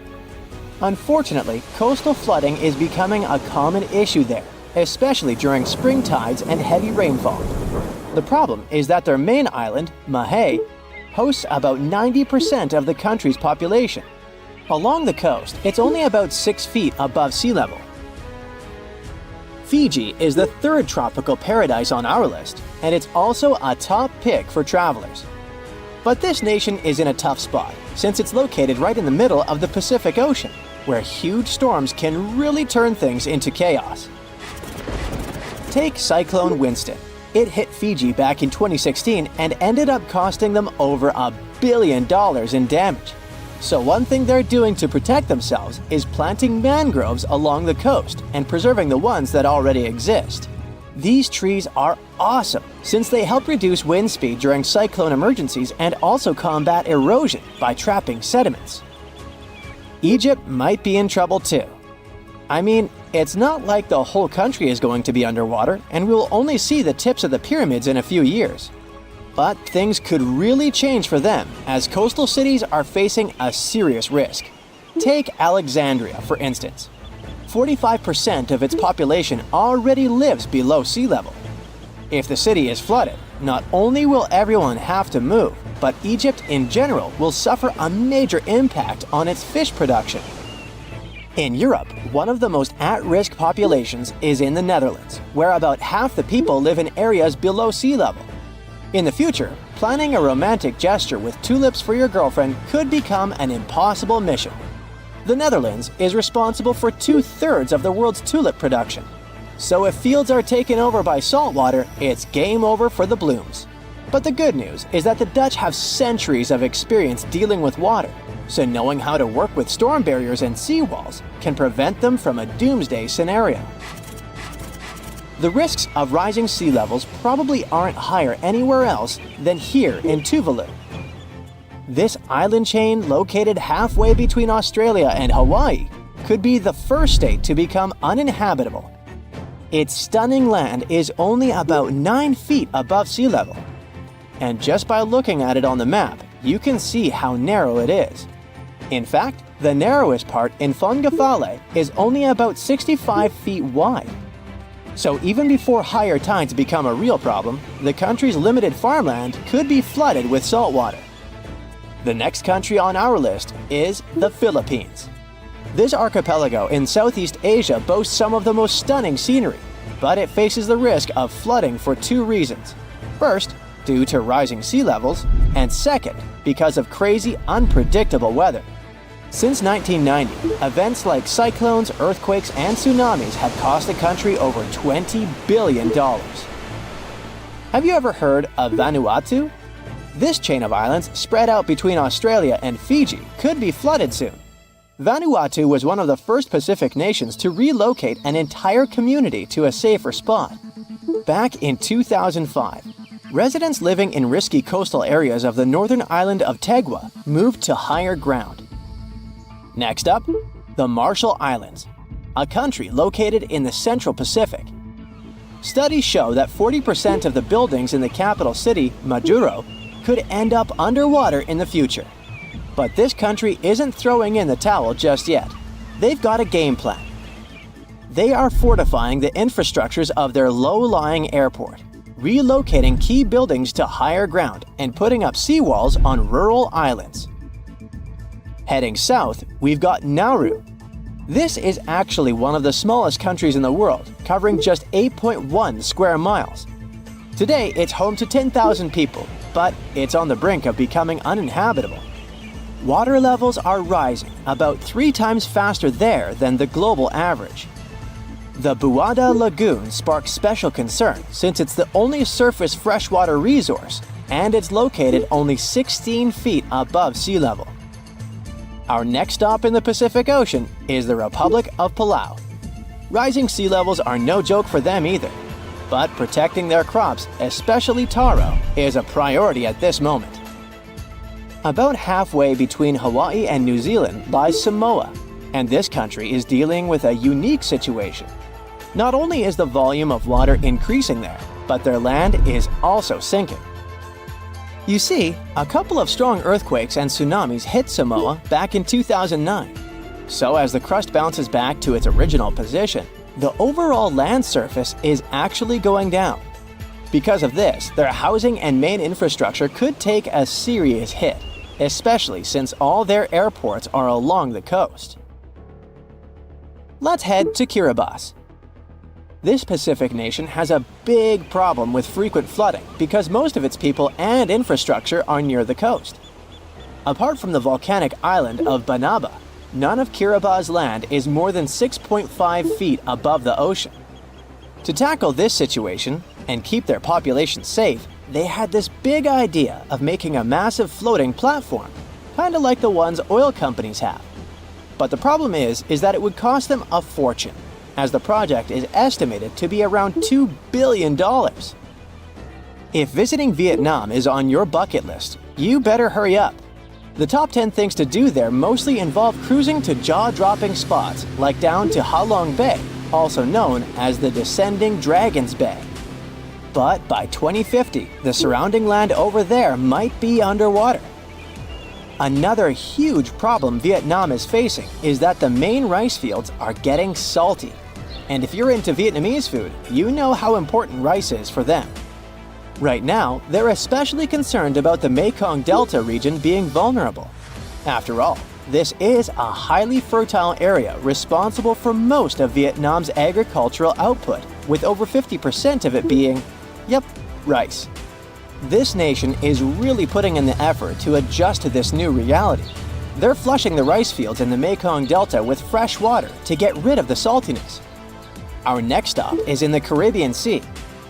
Grenada is an island country, but you may know it as the Island of Spice, since its tropical climate is just perfect for cultivating things like nutmeg, cinnamon, cloves, and ginger. Unfortunately, Grenada and its incredible fertile soil also face an uncertain future of being submerged. Let's talk about the last country on our list, the Solomon Islands. 5 islands in this archipelago have already vanished beneath the waves, and 6 others are submerged by 20%. They include the Nusa Evili Island, which was once a hotspot to go to for a picnic in the early 2000s. Even though the situation is complicated, it's important to note that more than 300 of the islands there are inhabited. One thing about the Solomon Islands is that it seems like they're always in some kind of recovery mode, since the country often gets hit by tropical cyclones and flash floods. Their population is already working hard to save their homes from the rising seas by building stone walls along the coast, planting mangroves, and constructing houses in higher areas. So think about it. What was the weirdest thing you've ever done for work? printing hundreds of pages of useless reports, or unknotting holiday lights? Well, there's a scientist out there who spent 100 days below the surface of the Atlantic Ocean. Dr. Joseph Dieterich, or rather Dr. Deep Sea as he likes to call himself, was living underwater as part of Project Neptune 100. This project is a long-term study of how compression affects humans, both physiologically and psychologically. Dr. Deep Sea, who's a biomedical engineer and University of South Florida associate professor, went under the sea to see if increased pressure can help humans live longer and prevent health problems that come with old age. From day one of the mission, Dr. Dieterich was actively sharing what was going on in his social networks. He mentioned that another important goal for him was to inspire scientists from different generations to study life undersea. After 74 days of the mission, he officially set a new Guinness World Record for the longest time living in an underwater fixed habitat. But he didn't just jump out on the surface after it, woohoo, and stayed the planned 100 days. The scientist definitely wasn't bored for those 14 weeks. He collected data, collaborated with other researchers, virtually taught a biomedical engineering course at his university, and reached out to thousands of students from 15 countries online.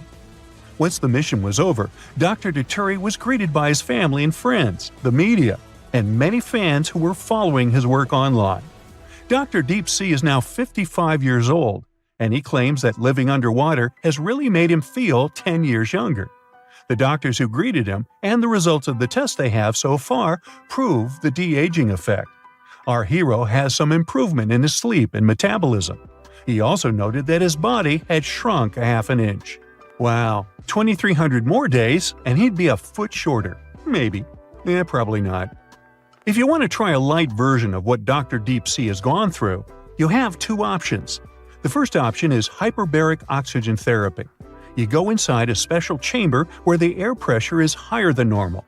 It helps more oxygen get inside your lungs. It has a healing effect on your body. Too much oxygen can be a bad thing, though, so these chambers must follow strict regulations. You can also stay in the exact same place where Dr. Dieterich lived. It's called Jules' Undersea Lodge, after Jules Verne, the author of 20,000 Leagues Under the Sea. It's a two-bedroom apartment located 30 feet below the surface of a lagoon in Key Largo, Florida. Don't worry, your prospective home won't sail away. It's attached to the seabed by leg structures. There are 3 windows with a direct ocean view and some marine life outside. A lot of it. There's also a command center that keeps oxygen, water, and power levels under control. An air conditioner keeps the temperature comfortable, and a chef dives in to cook meals for the guests upon request. Now, you can't just dive in to see if they have a spare room, though. There's some paperwork involved for each guest. And you'll have to put on some gear and leave it in the wet room before you get into the nice and comfortable apartment. As for Dr. Dieterich, he doesn't plan to stop his studies of how humans can survive in isolated environments. He's going to take a flight on a modified airliner where you can experience zero gravity multiple times. Something not for the weak of stomach. It's the next step to his dream of becoming a civilian astronaut and traveling into space by 2026. Dr. Deep Sea wasn't the first scientist to stay alone in an unusual setting for research purposes. Italian sociologist Maurizio Montalbini had spent a total of 2 years and 8 months in caves to see how the human mind and body would cope with complete isolation. He started his experiments in the 1980s. At the end of 1986, he entered a cave in the Apennine Mountains near Ancona in Italy.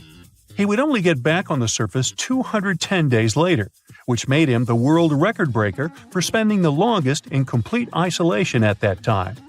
Montalbini survived on a high-calorie diet of powdered foods and pills, much like those that astronauts use on space flights. Scientists monitored his health using special tools from the outside of the cave. Maurizio would later break his own record, and he shared that the only way to do it was to make a friend of solitude instead of fighting it. He did his experiments in collaboration with NASA and universities around the world and proved that isolation affects time perception and sleep. An interior designer from Ancona was so inspired by the experiments that she volunteered to take part in a similar one herself in 1989. Stefania Follini spent 4 months in an underground room 30 feet down in the Lost Cave in New Mexico. The experiment was on circadian rhythms, those 24-hour cycles that are part of your body's internal clock. Stefania had no natural clues on what time or day it was. Soon enough, she stayed awake for more than 20 hours and slept for 10 hours at a time. So her biological clock changed into a 48-hour day cycle. She stayed entertained down there thanks to a guitar, a computer, 2 friendly mice, some frogs, and some grasshoppers. She decorated the cave with cutouts from cardboard when she got bored and did judo to stay strong and flexible. Once the experiment was over, the scientists who greeted Stefania asked her to guess what day it was. She felt like it was the middle of March, but in reality, she went out of the cave on May 22nd, so she lost the perception of time and 17 pounds. Her meals were super spread out because of her new regime, and because she mostly ate beans and rice, she had a shortage of vitamin D. You know that feeling when your parents tell you something all the time and you wish you could prove them wrong? Well, it drove Dr. Donald Unger into an unusual scientific experiment. He cracked the knuckles on his left hand twice a day for over 50 years. He didn't get any terrible health conditions, unlike what his mother told him. Of course, that evidence can't be enough to prove or disprove this common belief, but there are other studies that showed the same results. Regine Greaves, a biologist from British Columbia, Canada, decided to ignore the wisdom we all know: sleep tight, don't let the bedbugs bite, and let bedbugs bite her, around 180,000 times, all for science. She did it to test and find the most effective compounds to attract and trap bedbugs. Once those little unwelcome guests get inside your building, making them leave can be tricky and cost a lot. The biologist, together with her team, decided to see if baiting traps with pheromones could help lure the bugs and detect their gatherings before they multiply. They were missing one puzzle piece: the compound that bedbugs use to determine that a particular habitat is a safe place for them to settle. And that's how Greaves became bait for bedbugs. Her team managed to find that the compound they were looking for was histamine, which humans produce during immune responses. The researchers believe this means they can produce really cheap chemical traps for those little pests. Dr. Kevin Warwick, former professor of cybernetics at the University of Reading, became the world's first real cyborg. He connected his own nervous system to a computer to see how technology can change healthcare. He implanted a device in his left arm to transmit his own neural signals to a robotic hand and control it. The scientist believes implants are the ideal solution for people with neurological problems, as they can control objects just by thinking about moving. And it doesn't have to be only about treatment. This tech can help all humans open up a huge potential if we link up the human brain to a computer or AI system. The Bermuda Triangle is one of the most heavily traveled shipping routes in the world. Some skeptics believe that this fact solves the Bermuda Triangle mystery. Statistically, the busier the area, the higher the frequency of accidents and disappearances. While this makes sense, it's not the frequency of disappearances that's responsible for the mystery of the Bermuda Triangle. It's the lack of explanation or wreckage found. On his very first voyage to the New World in 1492, Christopher Columbus sailed through the Bermuda Triangle. Columbus reported that one night, when he was on the deck of the ship, he noticed a giant light appear in the distance, unlike anything he'd ever seen before. Columbus looked at his compass for direction, and it gave off erratic readings. You might have noticed that the Bermuda Triangle doesn't appear on any world map. This is because official institutions refuse to acknowledge that the area actually exists. No one exactly knows how many ships and planes have disappeared in the Bermuda Triangle. The rough estimate is 50 ships and 20 planes. Most of the time, the disappearances had no explanation and no wreckage has ever been left behind. When the TBF Avenger planes went missing, a massive search operation was conducted. Boats and planes searched the Bermuda Triangle for any signs of the aircraft. One of the boats searching was a PBM-5 Mariner airboat. The airboat took flight at 7:27 p.m. and called in a routine radio message 3 minutes later. Then, it was never heard from again. No trace was ever found of the rescue airboat, or the 5 Avenger aircraft. A huge investigation was launched into the disappearance of all these vehicles, but nothing was ever discovered. The Bermuda Triangle is home to some pretty intense and unexpected weather. Storms build up quickly and unexpectedly, then disappear soon after. If you blink, you might miss it. This could explain why few distress signals are issued. Pilots and sailors never saw the weather coming. A popular theory suggests that rogue waves are responsible for the many disappearances. Rogue waves are called extreme storm waves by scientists. They occur when different weather patterns take place at the same time and cause large unexpected waves that reach up to 100 feet tall.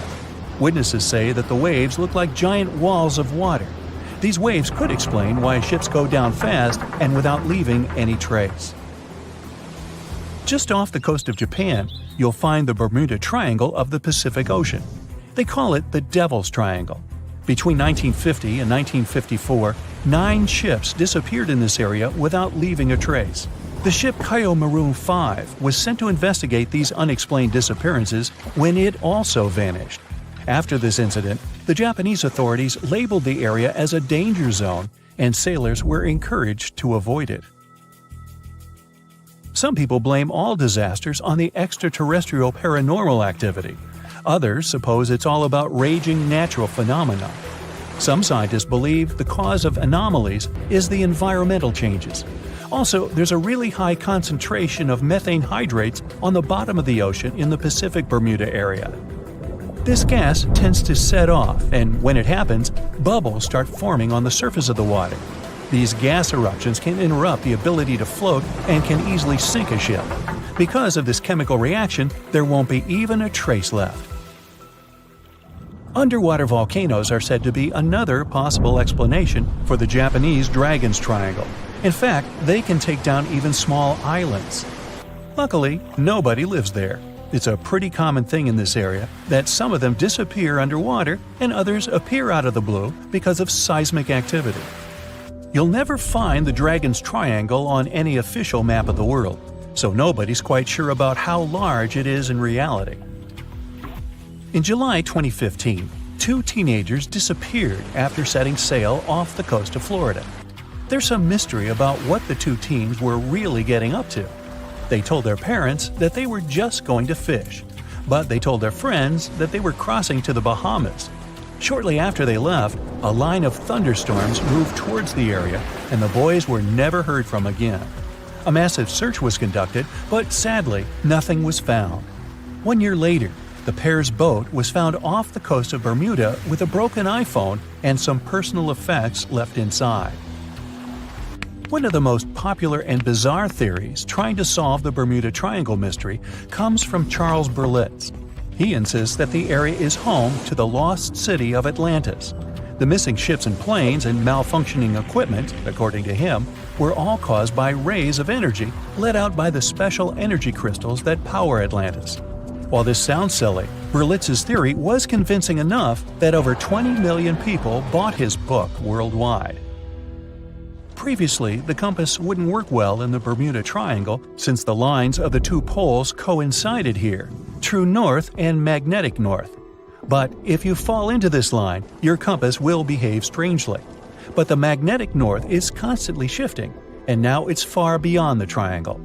No legend says pirates of the last centuries operate in the Bermuda Triangle, or that the Flying Dutchman makes other ships disappear. A popular theory is that ships travel to the distant past or future through a time portal in the Bermuda Triangle. Fortunately, these are all myths. Just imagine hundreds of giant tentacles reaching out to a group of ships sailing through the Bermuda Triangle. In the past centuries, they could easily sink an entire fleet, since the ships were made of wood and were lighter. Squids wrapped decks with their strong tentacles, made holes in the ship's hulls with their sharp beaks. Toothy suction cups could break the masts and tear the sails. The water was filling the holds and slowly rising to the deck. The ship sank in a matter of minutes. Survivors reached the shore and told everyone about huge monsters. This is how the legends of the Kraken appeared. Fortunately, now people have sonars and equipment for monitoring the sea space. They say the main reason why this place is so enigmatic must be the magnetic fields that form this ominous triangle. ocean floor is made of rocks containing a lot of magnetite. It's more like iron. Magnetic fields react to the high concentration of magnetite on the ocean floor, which may start a sort of conflict between the two. It can often lead to various weather anomalies and, as a result, navigation issues.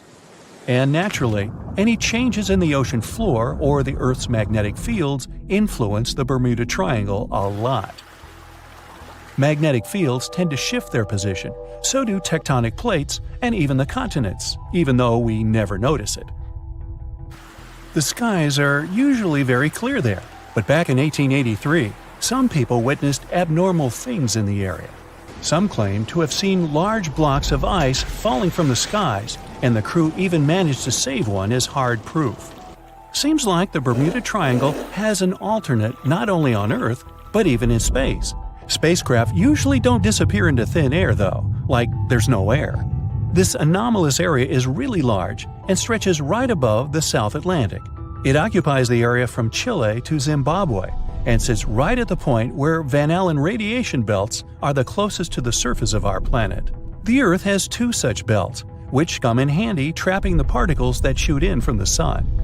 They do a great job protecting the Earth from radiation. The magnetic field there is lower, so it allows the Earth's radiation belt to come closer to the surface. Whenever a satellite passes by, it will be exposed to radiation, which might lead to serious damage. So, no satellite can take pictures of it.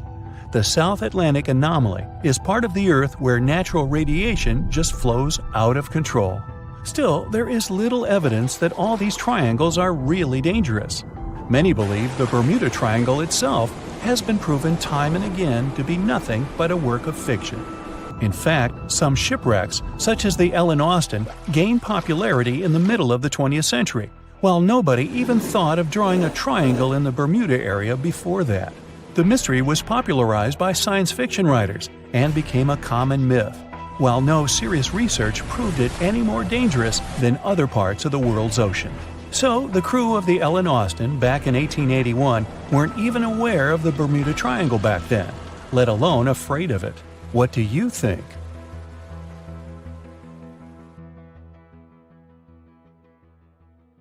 Let me take you to a place that seems to be out of this world. Life inside this cave has been isolated from the outside world for about 5.5 million years, and it does show. See for yourself. Due to such a long isolation, the conditions inside the Mobile Cave are like nowhere else on our planet. A unique ecosystem is flourishing there, even though there is a severe lack of sunlight inside the cave, and the air is toxic. The cave, located a few miles west of the Black Sea in Romania, was first discovered in 1986. Nowadays, you can only visit it if you have special permission. Plus, the central caverns are guarded naturally by narrow limestone tunnels and vertical shafts. So, if you're no stranger to claustrophobia, you'd probably better not enter this place. In the depth of the cave, the air has twice less oxygen than the air outside. Instead, it contains a lot of carbon dioxide and hydrogen sulfide, so not the freshest air you can breathe. It's also pitch black inside the cavern. But despite, or should I say thanks to, this cocktail of extremely harsh conditions, the site is a true goldmine for biologists. Shockingly, life seems to be booming here. In a 1996 study, scientists identified 48 species, and 33 of them were unique to the cave. Most of the creatures inhabiting the cave are tiny, with long limbs and antennae that help them navigate in the dark. They have no vision and lack pigment, and it makes sense. Why would you need to be able to see if you live in total darkness? And why would you need to be pretty and colorful with no one to see you? Now, I'm going to take you to another cave. It's no less amazing, but looks very different. This is the Giant Crystal Cave, aka the Cave of the Crystals, in Mexico. These ginormous crystals were found in 2000 by a mining company after the water was pumped out of the cave. Two miners then saw the crystals after entering the drying cave on foot. These awe-inspiring crystals are actually massive gypsum pillars hidden 984 feet underground. They're anchored to the walls and the floor of the scorching hot cave. Scientists estimate that the crystals could have been already growing for 500,000 years. That's why many of them are so long and wide that you can walk across them. Unfortunately, visiting this wonder of nature is impossible at the moment. But maybe it's for the better, since the giant crystal cave is a dangerous place that can easily turn into a trap. For tens of thousands of years, it was filled with groundwater, which was originally pushed upward into the opening by a magma chamber located in the depths of our planet. The magma under the cave kept the water hot, but eventually the temperature of the water dipped below 136 degrees Fahrenheit. As a result, the water started to fill with calcium and sulfate, whose particles began to recombine into gypsum. And then, white-tinted crystals took over the cave. And since they stayed underwater, they were able to keep growing. You don't have to fly to space to take a closer look at a black hole. Scientists have found something very similar to black holes in the southern Atlantic Ocean. A black hole has such an enormous gravitational pull that once something gets pulled inside, it doesn't have any chance to escape. Even light can't get out of a black hole. But ocean black holes seem to be almost as powerful as their space relatives. But instead of catching the light, they do the same with water. Ocean eddies are massive whirlpools that spin against the main current. They usually swirl billions of tons of water, and most of them are larger than a city. These whirlpools are so powerful that nothing trapped by them can escape. But the scariest thing is that you might not even notice heading into one of them. These things are so huge that you won't spot their boundaries until it's too late. When scientists started exploring ocean vortices with the help of satellites, they discovered the borders of several eddies. After that, they managed to prove that, mathematically, these whirlpools are the same as mysterious black holes in space. Massive eddies are surrounded by super-tight barriers where fluid moves in closed loops. Even water can't get out from the inside of these loops. That's why tight ocean vortices play the role of enormous containers. Water inside them can be totally different from the ocean surrounding an eddy. And I'm not only talking about its temperature. The salt content inside and outside a whirlpool often differs as well. On the thin Curonian spit splitting the Baltic Sea from the Curonian Lagoon, there is one of the most bizarre places on Earth. Locals call this area the Dancing Forest because pine trees in this forest have shockingly unusual shapes. They twist in spirals and circles along the ground. There are some theories why it could be happening, of course. Some people claim that huge amounts of positive and negative energies once clashed in that spot. More down-to-earth individuals believe that the reason is geological. Sandy soil in the area is too unstable to hold trees growing upright. The most popular is the idea that strong winds blowing from the water influence the shape of the trees. In any case, experts haven't come to the final conclusion yet. Look at these underwater crop circles. For the first time, they were spotted in 1995, close to southern Japan's coast. Local divers called these 7-feet-wide structures mystery circles. The enigma had been plaguing many minds for almost 16 years until the culprit was finally caught. Imagine the researchers' surprise when it turned out to be a male pufferfish. The fish needs a bit more than a week to build one circle, and the aesthetics are obviously crucial. A male is swimming inside the circle, digging valleys in the sand with its fins. But that's not all. The fish also use shells and corals to decorate particular parts of their circles. This whole build-a-circle thing has a practical purpose as well. The way a male fish swims pushes the sand toward the center of the circle and creates a mound which later serves as a nest. The next mystery on our list is in the Caribbean. Just off the coast of Belize, there's a giant sinkhole. That's the Great Blue Hole. It's about 1,000 feet across and more than 400 feet deep. Once, a long, long time ago, this hole was a cave. But then rising waters filled it, making it collapse in on itself. The deeper you'll descend into the Great Hole's crystalline waters, the darker it will become. You'll see tons of stalactite-filled caves there, but entering them is extremely dangerous, unless you want to get hopelessly lost. Once you reach a depth of 50 feet, you'll notice that the water is shimmering. That's the invisible line dividing the sinkhole's salty top from the freshwater abyss. You might want to turn back right now. Who knows what you might come across in the murky depths. There was an old Amazonian legend that told about the river that was so hot that it boiled. And it was believed to be just a legend until Peruvian geoscientist Andres Ruzo questioned if the river could be real. All experts denied such a possibility. After all, hot rivers do exist, but only in the areas where there are volcanoes. As for the part of the country mentioned in the legend, there are no volcanoes in that region. but Andres Russo was too dedicated to give up. And in 2011, he finally located the river from the legends. The water in it was indeed steaming hot. Its temperature was 186 degrees Fahrenheit, not boiling, but pretty close to this point.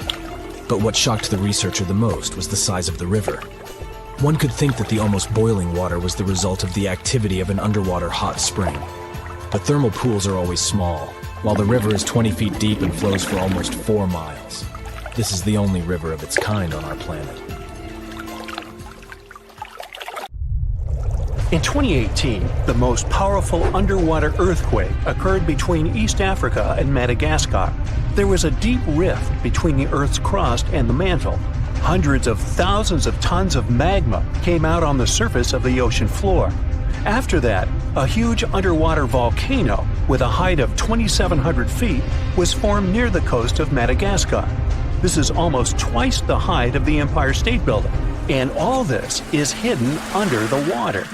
French scientists studied this place since it had regular seismic activity.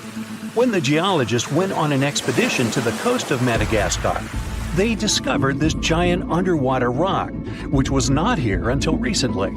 With the help of geological equipment, they discovered the earthquake happened deeper than usual, below the Earth's crust.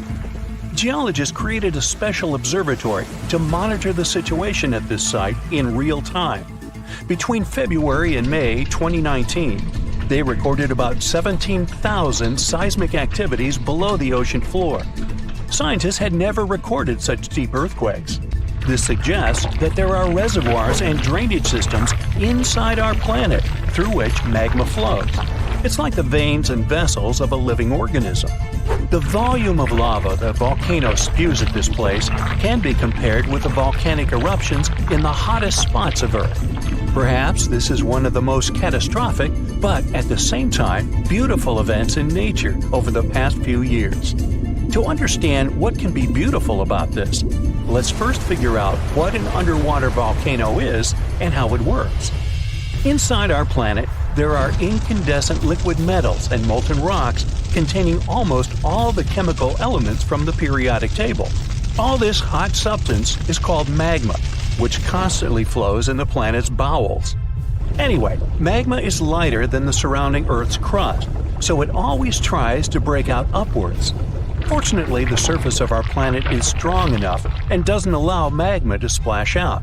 But sometimes it happens, and here's why. The Earth's crust consists of many solid parts, tectonic plates. These plates collide with each other because of movement. Imagine a massive picture of puzzles. Each detail of this puzzle is a tectonic plate, and they all are constantly moving.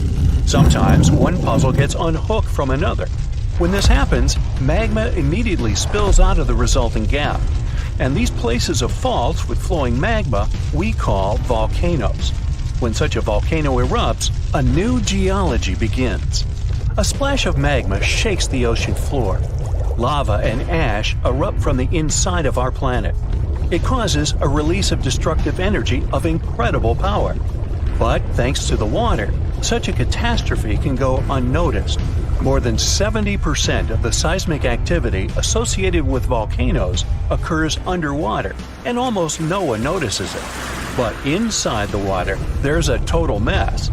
Lava heats the water and destroys the seabed.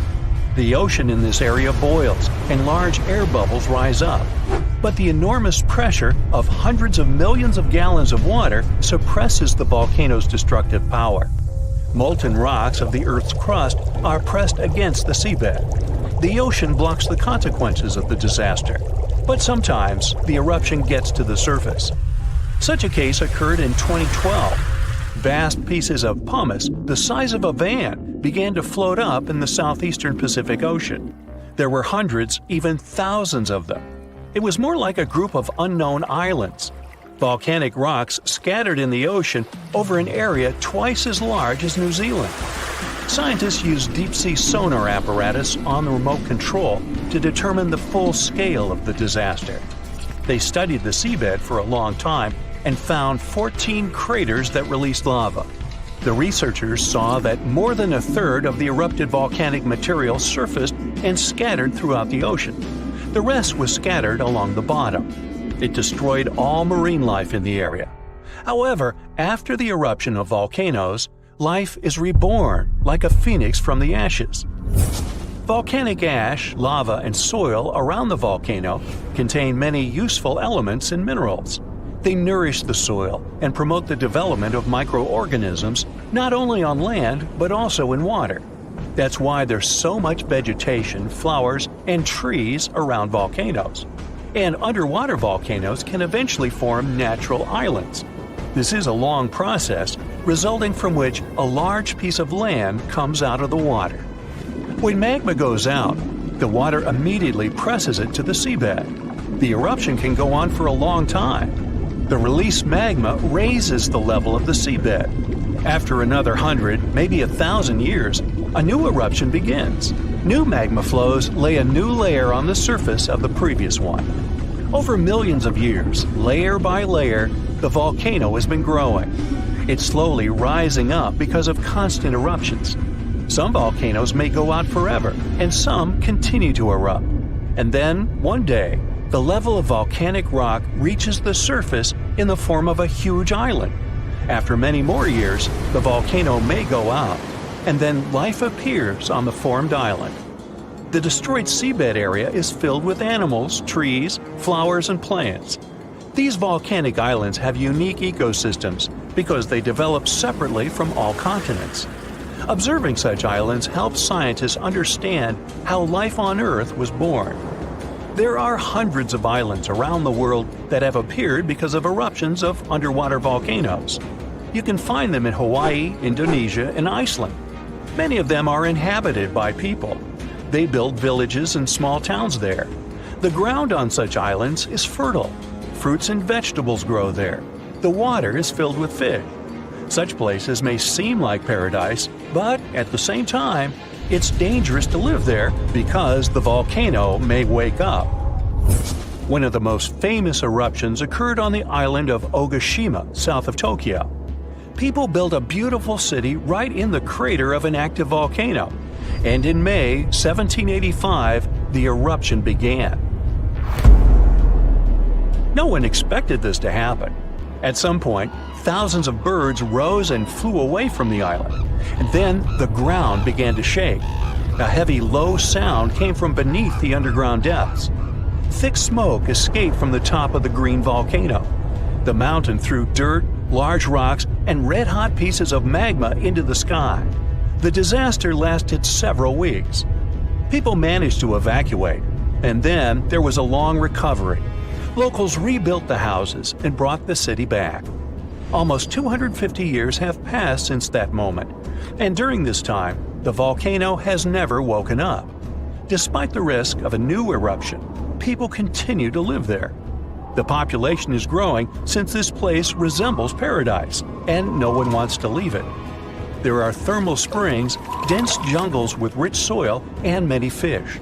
Meteorological and seismological services constantly monitor the volcano's activity. Movements and fractures of tectonic plates create another natural disaster, destructive tsunamis. Unlike volcanoes, huge waves are formed when seismic activity causes the crust to move vertically, up or down. When this happens, water pressure shifts on the ocean floor, which releases energy. This energy pushes the water and creates a tsunami. By the same principle, you form a small wave when you throw a stone into the water. First, a small tsunami appears. Then it picks up speed and increases in size. Its height can reach the level of a 5-story building. It's heading for the coast and accelerating to 500 miles per hour. This is almost twice as fast as a Formula One race car. Millions of gallons of water, weighing thousands of tons, are getting closer. And now the wave reaches the shore and demolishes everything in its path. Houses, trees, cars, nothing can withstand the destructive force of nature. Such tsunamis are a frequent occurrence on the coast of Japan. People have built massive shields near the land to stop the waves before they hit the shore. Still, in spite of all preparedness, somehow, nature always prevails. Doggerland? No, it's not a country of dogs, as you probably first thought. It's a land the size of Great Britain in the north of Europe. But don't bother trying to find it on the map of the old continent. Your search will come back empty. Doggerland hasn't existed for thousands of years. But where was it exactly? And did humans live here? Scientists are doing their best to answer these questions. Let's start with the name. In the 1990s, a British archaeologist named the area Doggerland after Dogger Bank, a sandbank some 60 miles off the east coast of England. The word probably comes from Dutch. It was used for a fishing boat with 2 masts. Makes sense, since today, the North Sea is a rich fishing area. But thousands of years ago, people living here had a different diet. Some 12,000 years ago, the last major ice age was slowly reaching its end. Doggerland didn't feature seawater, but marshlands, lagoons, forests, and gently sloping hills. At that time, Britain and Ireland weren't islands. They sat deep inland. You could set off in Denmark and walk all the way to the north of Scotland. There was a system of rivers that emptied themselves in the North Sea. Back then, it was more of a channel that separated Doggerland from Norway. The rivers were different too. The Thames flowed into the Rhine. The ancient river they formed flowed into the place of today's English Channel and emptied itself into the Atlantic Ocean. Doggerland even featured a lake. There were some glaciers as well, but the land was still inhabitable. So who lived there? There were communities of hunter-gatherers from the Middle Stone Age. This was the time of human history when our ancestors mastered chipped stone tools. They used these stones with sharp edges for spears and arrowheads. This came in handy at Doggerland, which was the richest hunting area in all of Europe. It could have easily been the most populated region in the northwestern part of the continent. The hunters' prey likely consisted of reindeer, mammoths, oxen, wild pigs, brown bears, wolves, and many other species. In short, nobody went hungry here. Meat wasn't the only thing on the menu. Ancient residents of Doggerland collected hazelnuts and berries. They lived in wooden huts. They built them close to rivers, and they even constructed their settlements on hills. Remember Dogger Bank? It now sits underwater, but it used to be a mountainous region. Doggerland must have been prime real estate in prehistoric times. Its total surface area was over 18,000 miles, but things were about to go under. Literally. The last ice age was ending. All the water trapped in glaciers and ice sheets started to melt. You experience this process firsthand every time you order a cold drink. Even if you drink it bottoms up, after a while, the glass is full again. Why? Because the ice cubes have melted. Think of Doggerland as that glass. The sea levels started rising quickly. Every century, the sea flooded from 3 to 6 feet of dry land. Just imagine what this would mean today. Miami's elevation is just over 6 feet. The city would be flooded in less than 100 years. But there was one event that speeded things up. The Storegga Slides were a series of submarine landslides in the Norwegian Sea thousands of years ago. And what happens when huge chunks of Earth shift suddenly underwater? Gigantic waves. You probably know what a tsunami is. Doggerland was likely pounded by several of them. They were so powerful that researchers believe they washed away Great Britain's land bridge to the rest of the continent. All that was left of Doggerland was an island the size of Wales. Scientists estimate that the waves of this ancient tsunami were at least 40 feet high. Some 6,000 years ago, Doggerlanders were on the move. They were migrating to higher grounds, England and the Netherlands in their case. The ironic part is that when we literally translate the name of the country of Netherlands into English, we get lower lands. But thousands of years ago, this was higher ground for hunter-gatherers escaping the flood. Once it was all over, the continent of Europe got the shape we easily recognize today. But Doggerland was nowhere to be seen. It's been sitting under the waves of the North Sea for 8,200 years. Does the idea of Doggerland remind you of a more famous case of a submerged land? The lost city of Atlantis comes straight to mind. But there is an important difference. Atlantis is only a legend. Everything we know about it comes from the writings of the Greek philosopher Plato. Scientists have been searching for Atlantis for a long time. And, up to this day, they can't even agree where exactly it was. Theories range from the Mediterranean to even Antarctica. Doggerland is not a myth. Everything science knows about this lost land comes from hard evidence. In 1931, a fishing boat was doing its thing off the coast of Norfolk in England. At the time, the crew would drag a net along the sea floor, sweeping everything in its path. And they caught something more than fish. It was peat. Like the stuff we find in Alaska and in Ireland. But what was it doing at the bottom of the North Sea? It didn't belong there, because seawater destroys peat. There was only one possible explanation. The area must have been dry land at some point in history. The final proof was that the peat contained a harpoon spear point, a sure sign of human activity. The idea wasn't new, though. Since the Middle Ages, there has been talk of submerged land with underwater forests. In 1913, a British geologist came forward with the idea of an undersea world in this part of Europe. Scientific evidence kept piling up. Local fishermen started pulling out human-made tools and animal bones. Researchers dated them to be around 9,000 years old. But the deep, murky waters of the North Sea made it impossible to send down divers. One archaeologist noted that they knew more about the surface of the moon than what lay at the bottom of this relatively shallow sea. The discovery of oil in the area in the 1960s was a real game changer. Companies from the industry provided seismic survey data to scientists.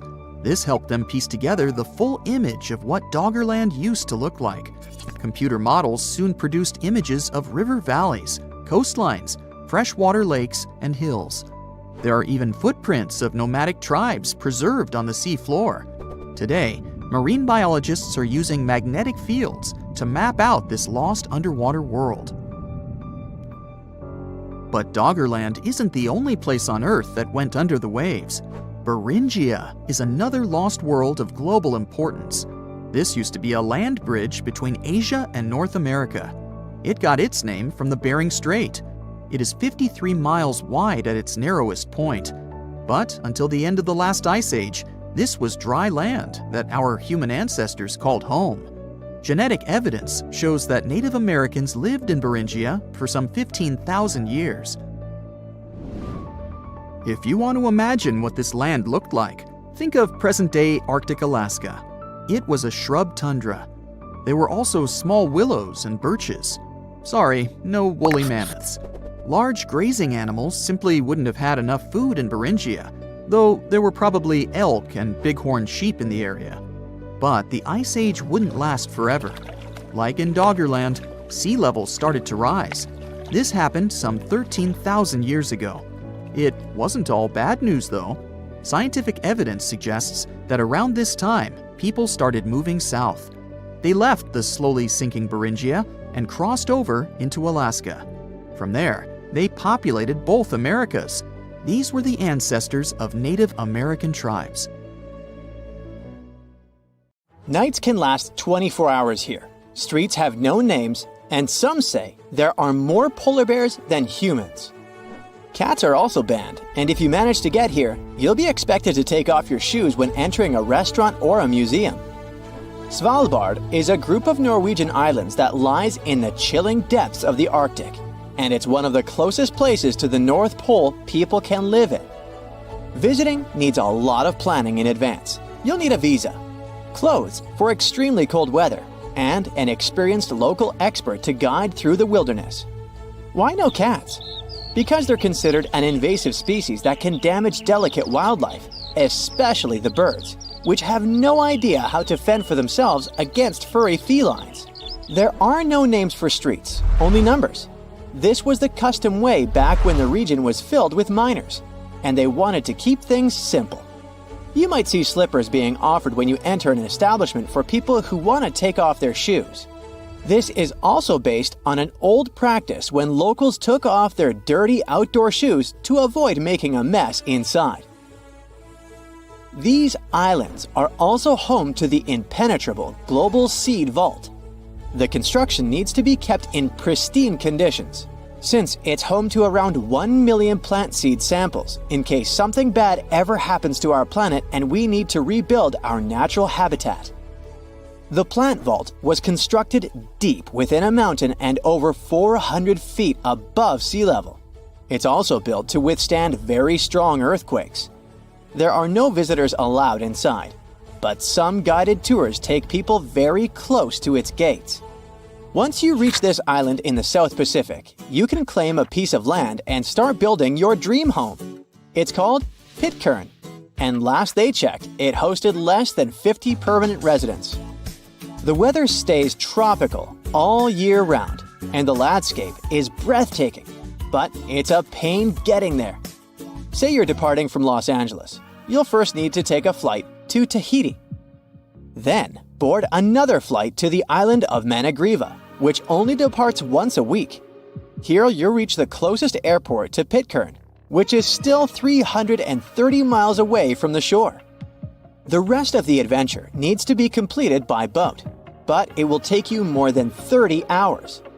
That's only if you're lucky enough to embark in the first place, since the boat journeys to the island with supplies a mere once every 3 months. There's not a lot of things to do for such long travel times. Only 4 families live on the island, and there's a single cafe and 1 art gallery. You might be able to book a stay in a former prison, though. Locals first figured out they needed a prison in 2004, but it soon became unused. So now it also doubles as a hostel. Underneath the Bank of England, there's its mysterious gold vault, a fortress that's notoriously hard to explore, for good reason. It's said to house around 400,000 gold bars, valued at around $250 billion. There are many layers of defense on this place. Complex tech surveillance, heavy doors weighing over 3 tons, guards that are on alert 24/7, and the very few people authorized to reach past the gates use things like voice recognition to unlock. The official story back in the 1800s was that the bank had such a good defense that it could never be robbed. There is a rumor, though, that bank officials started getting anonymous letters claiming someone managed to pierce its walls. They shrugged it off until they met face to face with the culprit, a sneaky sewage worker. He slid out from under the floor of the vault, claiming he'd made his way in after discovering an old drain during repairs. An honest man, the sewage worker never touched a dime. To his surprise, he wasn't punished for breaking in. Legend has it he was rewarded with the equivalent of around $100,000 for discovering the security breach. This perky building is called the Tridongar Lighthouse, and it can be found in Chile, Iceland. This compact construction is perched on the highest of 3 rocky spots in a tiny cluster. Waves constantly crash against the cliff, which means it's not reachable by boat. The only way to get there these days is via helicopter. It's not open for tourists, but there are many nearby helicopter-guided tours that explore its surroundings. Constructing this sturdy building back in 1939 was tremendously complicated. The builders had to manually lay the foundation and climb nearby cliffs to hit the pinnacle. The tough weather with its freezing rain and rough winds made it even more difficult. Those slippery rocks also posed a risk. A slip, and builders would end directly in the chilly North Atlantic. The construction crew also had to use their mountaineering skills. Finishing the lighthouse meant they had to improvise with a human pyramid. 1 person on its knees, another on top, and a third on top of them. Point Nemo translates to the point with no man. It's the location in the ocean that's furthest away from any piece of land, over 1,600 miles away. It's a sad zone when it comes to wildlife too. This area in the South Pacific Ocean is vast, about 34 times the size of France, but marine life can't thrive here because of the lazy ocean currents. they can't bring enough nutrients for bigger sea creatures to survive. Scientists were only able to see some bacteria and small crabs in those volcanic vents at the seafloor. Point Nemo was first pinpointed in 1992, but it hasn't been explored much since. Sailors aren't even the closest people to Point Nemo. They're the astronauts that cruise above it in the International Space Station. Because it's mostly barren, astronauts have often used it in their exploration projects. When spacecrafts are ready to retire, this is where they're laid to rest. It's the best place to avoid land damage by having devices plunge into the Pacific. Over the years, Point Nemo's become a resting place for all sorts of space machines, over 250 of them. In 1997, Point Nemo also became the source of an unusual sound heard by marine scientists called the bloop. While people were initially excited to link the weird noise with some undiscovered and dangerous ocean creature, it was soon learned that the sound was made by an ice quake underwater. Can people go through Point Nemo? Not anytime soon. The exact location of this spot was calculated using special software to solve the challenge of the longest swim. The goal was to show the spot in the global ocean where, if someone falls off a ship, they'd be the farthest from any land in every direction. It's possible that no one has passed through these exact coordinates at all. No commercial or touristic ships are known to pass through. The Hronci Abyss is located in the Czech Republic, and it's the deepest flooded pit cave in the world, measuring over 1,700 feet. Scientists have yet to identify how far it reaches into the ground. It also didn't form as most pits do, from the surface of the Earth making way down. This one made its way up due to lukewarm mineral water filled with carbon dioxide. This fizzy concoction emerged from deep within the ground and chiseled away at the limestone. At some point in its history, the ceiling gave in, unveiling this huge hole to the world. It's not just the depth that makes it difficult to explore, it's the liquid itself. It can cause problems since it has a high carbon dioxide content, enough to tickle a diver's exposed parts. This water's unique blend even influences the type of gear one can wear. Opt for open-circuit scuba, and the exhaled bubbles set off a chemical reaction. The result means less visibility in a place with low light conditions. You pack up your bags and head to the most remote island in the world. You can't stop jumping for joy, knowing you'll have an island all to yourself. Destination: Bouvet, the loneliest place on Earth. There's no airport on the island, so all those who have a fear of flying can just relax. This lonely island is located in the Atlantic Ocean between South Africa and Antarctica and is frozen all over. It's uninhabited, so there aren't any humans for at least 1,400 miles from here.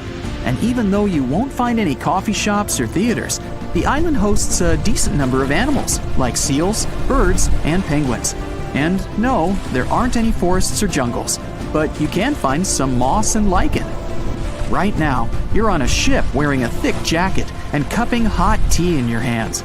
It's been days since you left the coast of South Africa. Finally, you see the island out in the distance.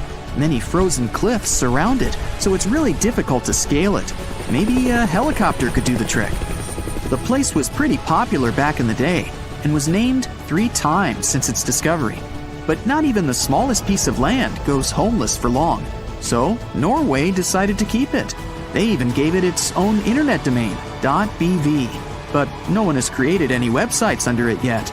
As of now, the place is mainly used by scientists to study whale migration. Tristan da Cunha is a small volcanic island in the Atlantic. It's quite lonely too. But this time, you can actually find some settlers. Its closest neighbors are Buenos Aires in Argentina and Cape Town in South Africa, both of which are more than 1,000 miles away. Just like Bouvet, this place doesn't have an airport. You could catch a ship from Cape Town instead for a 7-day voyage costing you between $800 to $1,500. Be prepared for a long visit. These ships don't come and go every day. You may find yourself booking a place for an entire month before going back home. there's no mistaking this place with its giant 6,700-foot volcanic cone, which actually erupted in the 1960s. Luckily, they were able to evacuate everyone to a neighboring island in time. This little piece of land is home to no more than 280 people and has its own decent economy to sustain itself. About 1,300 miles south is St. Helena, a more vibrant and hip island because, guess what? It has an airport. Planes fly all the way from South Africa once a week. But there's a trick. Pilots have to be specially trained to land in the mountaintop airport. The country is smaller than Rhode Island, the smallest state in the U.S. But what it lacks in real estate, it makes up for in its rich history. Napoleon spent his final years on the island, and it's also home to the oldest tortoise in the world. Population here doesn't exceed 5,000 people who love to enjoy the beach and the amazing highland scenery. In 1790, a group of British and Tahitian sailors reached a chain of islands in the South Pacific in the middle of nowhere. Seeing as they were stuck and loving the isolation, they decided to create a settlement on one of them. Later, these land spots would be called Pitcairn Islands, and still, only one would be left inhabited. The population? 50 people. You can find a mix of cultures between British, Polynesian, and other Pacific Islanders thriving and living life to the fullest. And why wouldn't they? All 4 islands have incredible subtropical climates and rich volcanic soil for crops and vegetation. In 2016, it was labeled the world's second largest marine protected area. Be prepared for a long sea voyage if you plan on paying a little visit. You can catch a ride on a supply ship that hosts 12 passengers each trip. 2,500 miles off Africa, in the southern part of the Indian Ocean, you'll find Amsterdam Island. No, the capital of the Netherlands didn't pack up and sail away. This remote island is home to an extinct volcano that rises to about 3,000 feet, and the place itself is only as big as a mall. There are no permanent residents, but it hosts scientists and a research facility, around 30 people. All the way north is the Norwegian archipelago of Svalbard. Seems calm and peaceful, with people enjoying their days. Except, wait, get back inside. This place is known as Polar Bear Island, where the bear population outnumbers the human one. You may arrive by plane or ship, but either way, you'd be getting a breathtaking view of snowy mountains and cute, colorful buildings. Despite the curious bears, people have been able to maintain a stable life there, and the island is actually home to many nationalities from over 50 different countries. Svalbard welcomes anyone to stay and live without a visa, as long as they have some place to stay and a job to make a living. It's located roughly 500 miles north of Norway in the Arctic Ocean. But where isn't the only tough question. It's when you go, too. If you're not a nocturnal type, then consider going there in the bright half of the year, where you could experience sunlight nearly all day, every day. Because during the other half of the year, there's total darkness. But you'll get to witness some beautiful northern lights right above you for quite a while.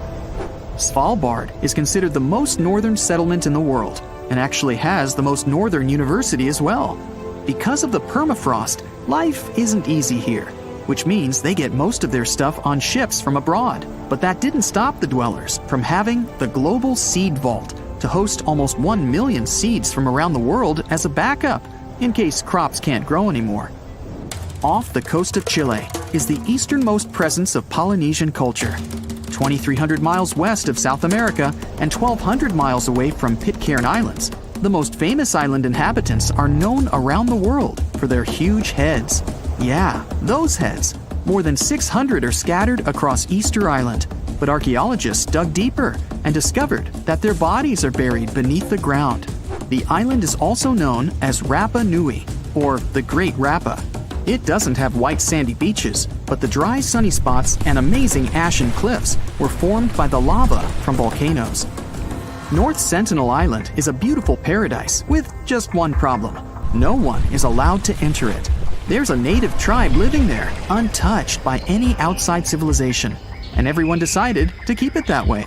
Over the last 200 years, several dozen people were able to get a hands-on experience with the islanders, but let's just say it didn't end well. It's even completely off any shipping route to avoid contact. 10 years ago, a study indicated there could be between 80 to 150 people on North Sentinel. but there really is no way of telling, since that number could be as low as 15, or even exceeding 500 people. They're so isolated that the people in the neighboring open islands don't understand the Sentinelese language. Some researchers were able to pick up little snippets of their lifestyle. They live in huts with slanted roofs and fire pits facing each other. They have a healthy seafood diet and live on fruits that grow on the island. There isn't any harbor, but soft sandy beaches as far as the eye can see. Too bad we can't get in. Tuvalu is a young island country in the west central Pacific, made up of 9 small coral islands placed in a chain-like formation. The main island is only a few miles long and is so narrow at times you can ride a motorbike with ocean waves striking on either side. It's pretty rare to see cars around as well. The locals are mainly of Polynesian descent and speak Tuvaluan, but you can easily get around with English. The country has an airport, but when there are no flights, the entire landing strip turns into a football field and playground for everyone to enjoy. Despite not having many tourists, Tuvalu is known around the world for its own web domain, .tv, which it leased to a Canadian television company. Makes sense to me. The Amazon River, the boat, and dense jungle on both sides. All is silent. Only the engine is revving, and you look around nervously under the earnest gaze of the Peruvian guide. Suddenly, the man smiles and points ahead. This is it. You've finally arrived at Iquitos. The city is hidden deep within the Amazon rainforest. On one side, Iquitos is surrounded by water, and on the other lies thick, impenetrable rainforest as far as the eye can see, making this city extremely difficult to reach. First, you had to fly to Peru's capital, Lima, a vibrant coastal city. From there, you traveled by bus through Peru's vast jagged mountains before being plunged into the heart of the Amazon rainforest. 3 days into this bus journey, you reached a small town where the road suddenly stopped. At over 140 square miles, Iquitos is the largest continental city in the world that cannot be reached by road. You're still over 200 miles away from Iquitos, so from here you take a boat ride along the hot, humid Amazon River before finally reaching the remote city 5 days after you left Lima. When you arrive in the city, you notice many of the houses are built on tall stilts. This is because, in the springtime, the river surrounding Iquitos swells up, submerging parts of the city in water. For this, Iquitos has been nicknamed the Venice of the Amazon. The stilted houses are tall enough to avoid the murky waters of the Amazon River. You hear loud buzzing coming from all around the city. It sounds like a gang of bikers have arrived. In reality, these are motocarrios. There are very few cars in Iquitos. Instead, they have motorcycles with small passenger cabins attached to them. There are around 45,000 of these things whizzing around Iquitos, making the city very noisy. Your trip to the most isolated places has just begun. So, you head to Norway and arrive in the capital city, Oslo. Immediately, you hop on another plane. After a 3-hour flight, you land at the world's northernmost public airport, Longyearbyen. You step off the plane to see a small and colorful town enclosed by snow-topped mountains. There's no settlement further to the north than this. Longyearbyen translates to the Long Year Town, named after its American founder, coal miner John Longyear. You take a walk along the coast of the small town. The water is a beautiful crystal blue. You decide to dip your toe in to test it out. Ow! Bad idea. The average temperature of the water here is 32 degrees, making it ice cold. In the distance, you can make out a fuzzy white creature. It's a polar bear. In fact, it's a group of them. In Longyearbyen, polar bears famously outnumber humans. Around 3,000 of these animals populate the area compared to the human population of 2,300. Finally, the sun sets. You grab a blanket and sit back to take in the stunning view of the northern lights. Now, imagine you're walking in the scorching heat across Egypt's Great Sand Sea. You've been walking for miles, hours, days even, dreaming of water, greenery, and a place to rest, when suddenly you come across a small settlement with olive groves, palm trees, and even freshwater springs. This isn't a heat-induced mirage. It's the Siwa Oasis, an Egyptian city of 23,000 people and a miracle of nature. You travel here by flying to Egypt's capital, Cairo, and then embarking on a lengthy and desolate bus ride across the desert. When you finally spot some greenery amongst the sand, you have reached the Siwa Oasis. After refreshing yourself in the cool waters of the springs, you explore the city further and come across ancient ruins. This city has existed since 10,000 BCE, and many historical remnants can still be found there today. Amongst these ruins, you notice there are newer buildings. These are where the modern-day Siwi people live. You spend some time with the Siwi, a friendly and unique community of Egyptians. They tell you all about their city.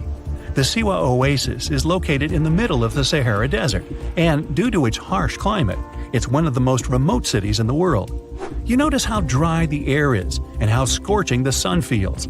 Reaching highs of 118 degrees Fahrenheit, this heat makes the Siwa Oasis a difficult place to live. It's time to travel to a more balanced climate. You head northeast and arrive in Russia's capital, Moscow. From there, you take a flight east again, traveling further and further across Russia until you're closer to Alaska than to Moscow.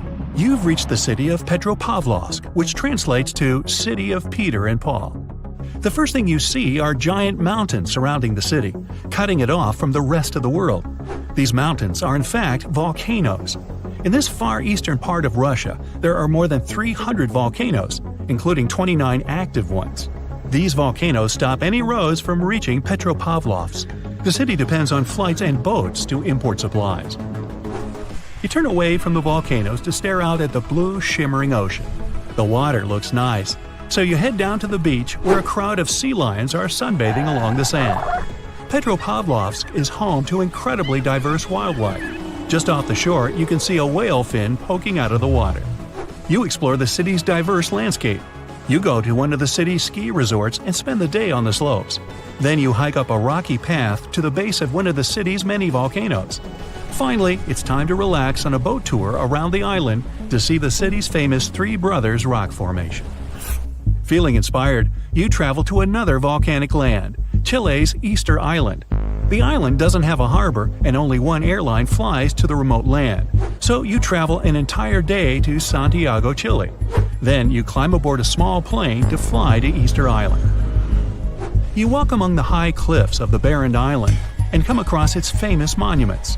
These are giant, mysterious statues of human heads. They're called moai and were carved by the local people around 800 years ago. You inspect the earth beneath your feet.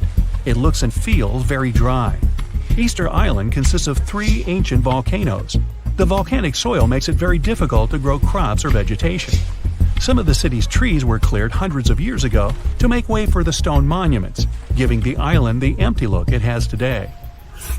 You embark on a boat ride 1,100 miles west from Easter Island. You reach a small green land floating in the Pacific Ocean. This is Pitcairn Island.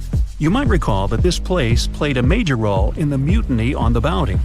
You come down from the boat and begin your journey to reach Adamstown, the center of the island where its 43 inhabitants live. To reach Adamstown, you hike the Hill of Difficulty, a steep and rocky 200-foot climb to the top of the island.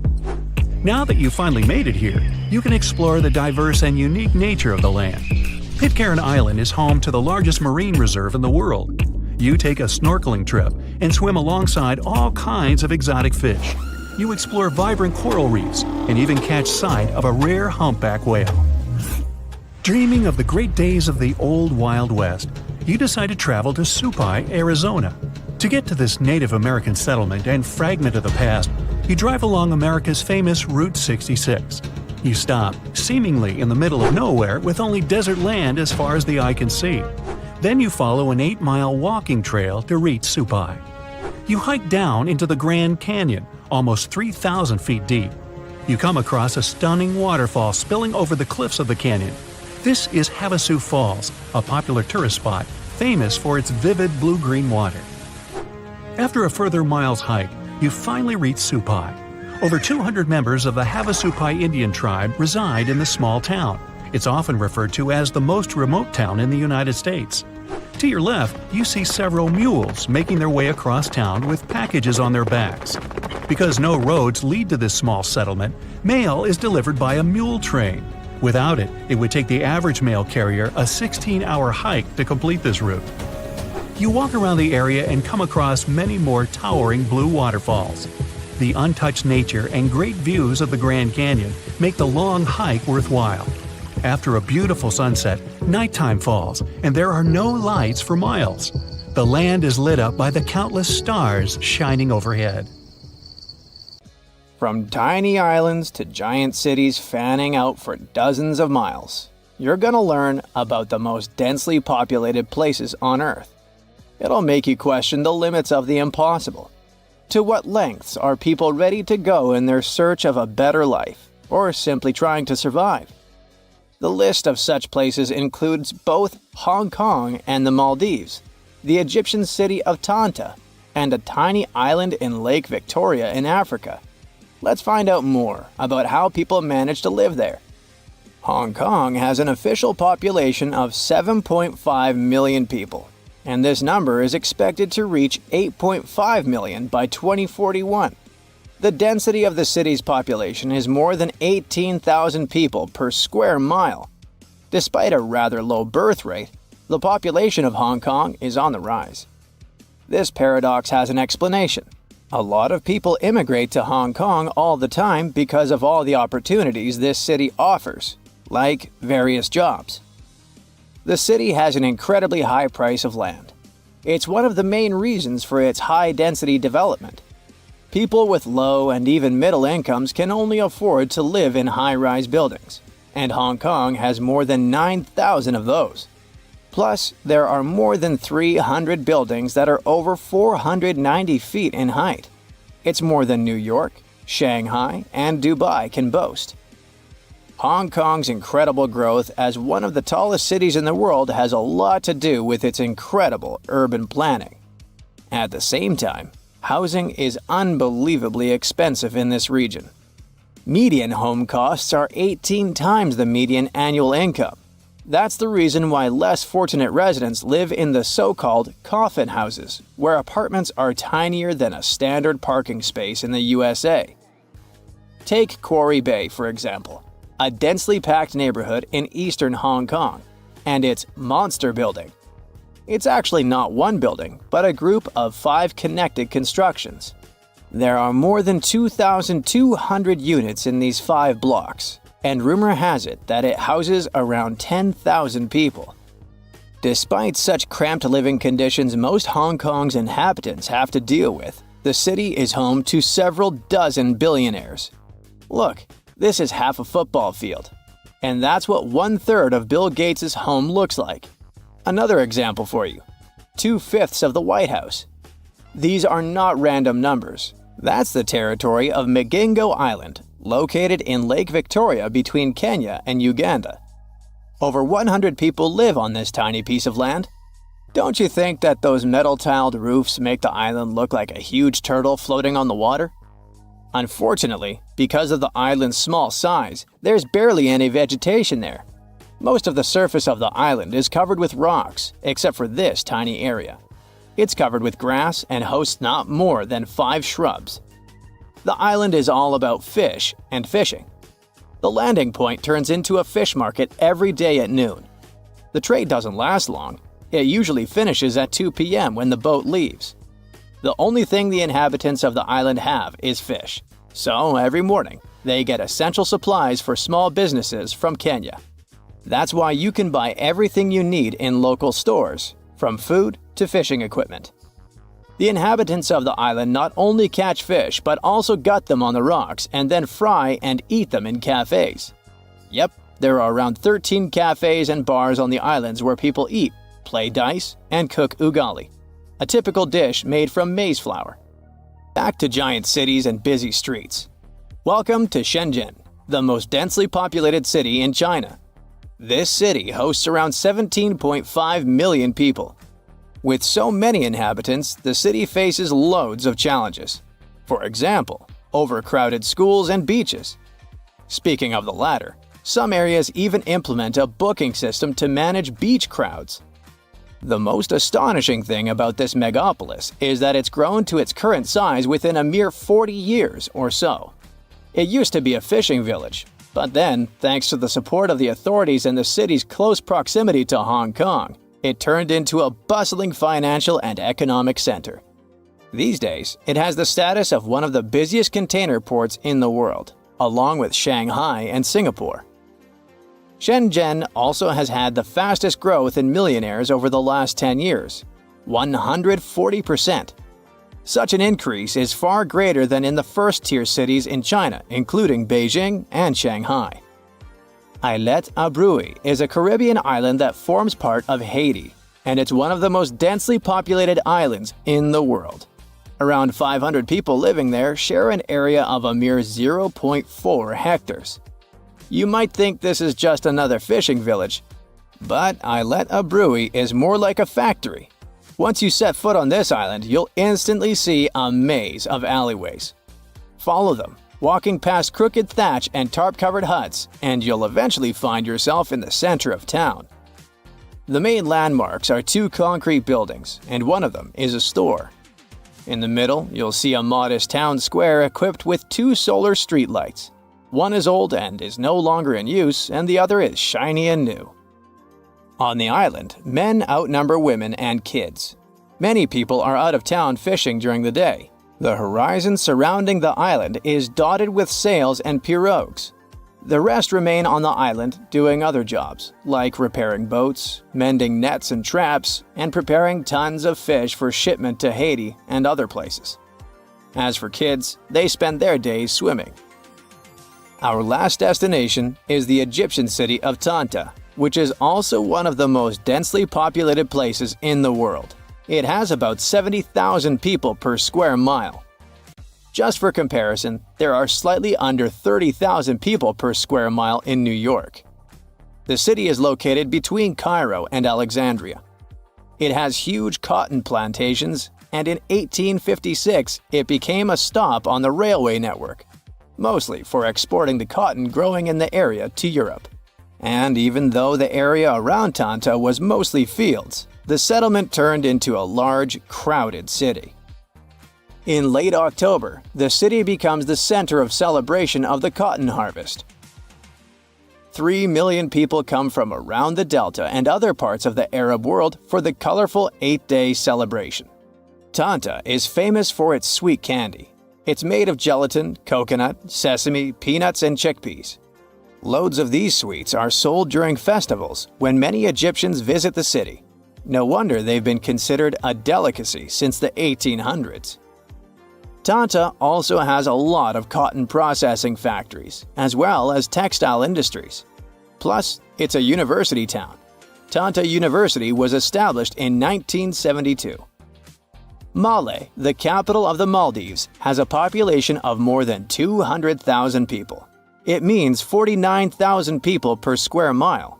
80% of the land sits around 4 feet above sea level, which means that if part of the islands go underwater, people will have to relocate.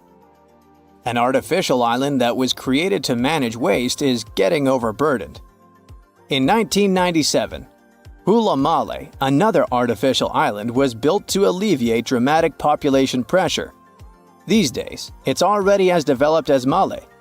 The Maldives consists of more than 1,000 islands stretching along a 500-mile axis. All of them are coral islands. They grew around the rims of prehistoric undersea volcanoes. Only 188 islands are inhabited, but most of them have fewer than 1,000 residents. More and more Maldivians are giving up on island life and moving to the capital city. But Male is already pressed hard against the limits of human habitation. If even more people move there, its physical structure would need to be completely reworked. The authorities are already surrounding Male with sea bridges and artificial islands packed with houses. Imagine you're driving across a bridge to visit a friend. The next day, you get in your car to go back, but there is no longer a river under the bridge you drove across yesterday.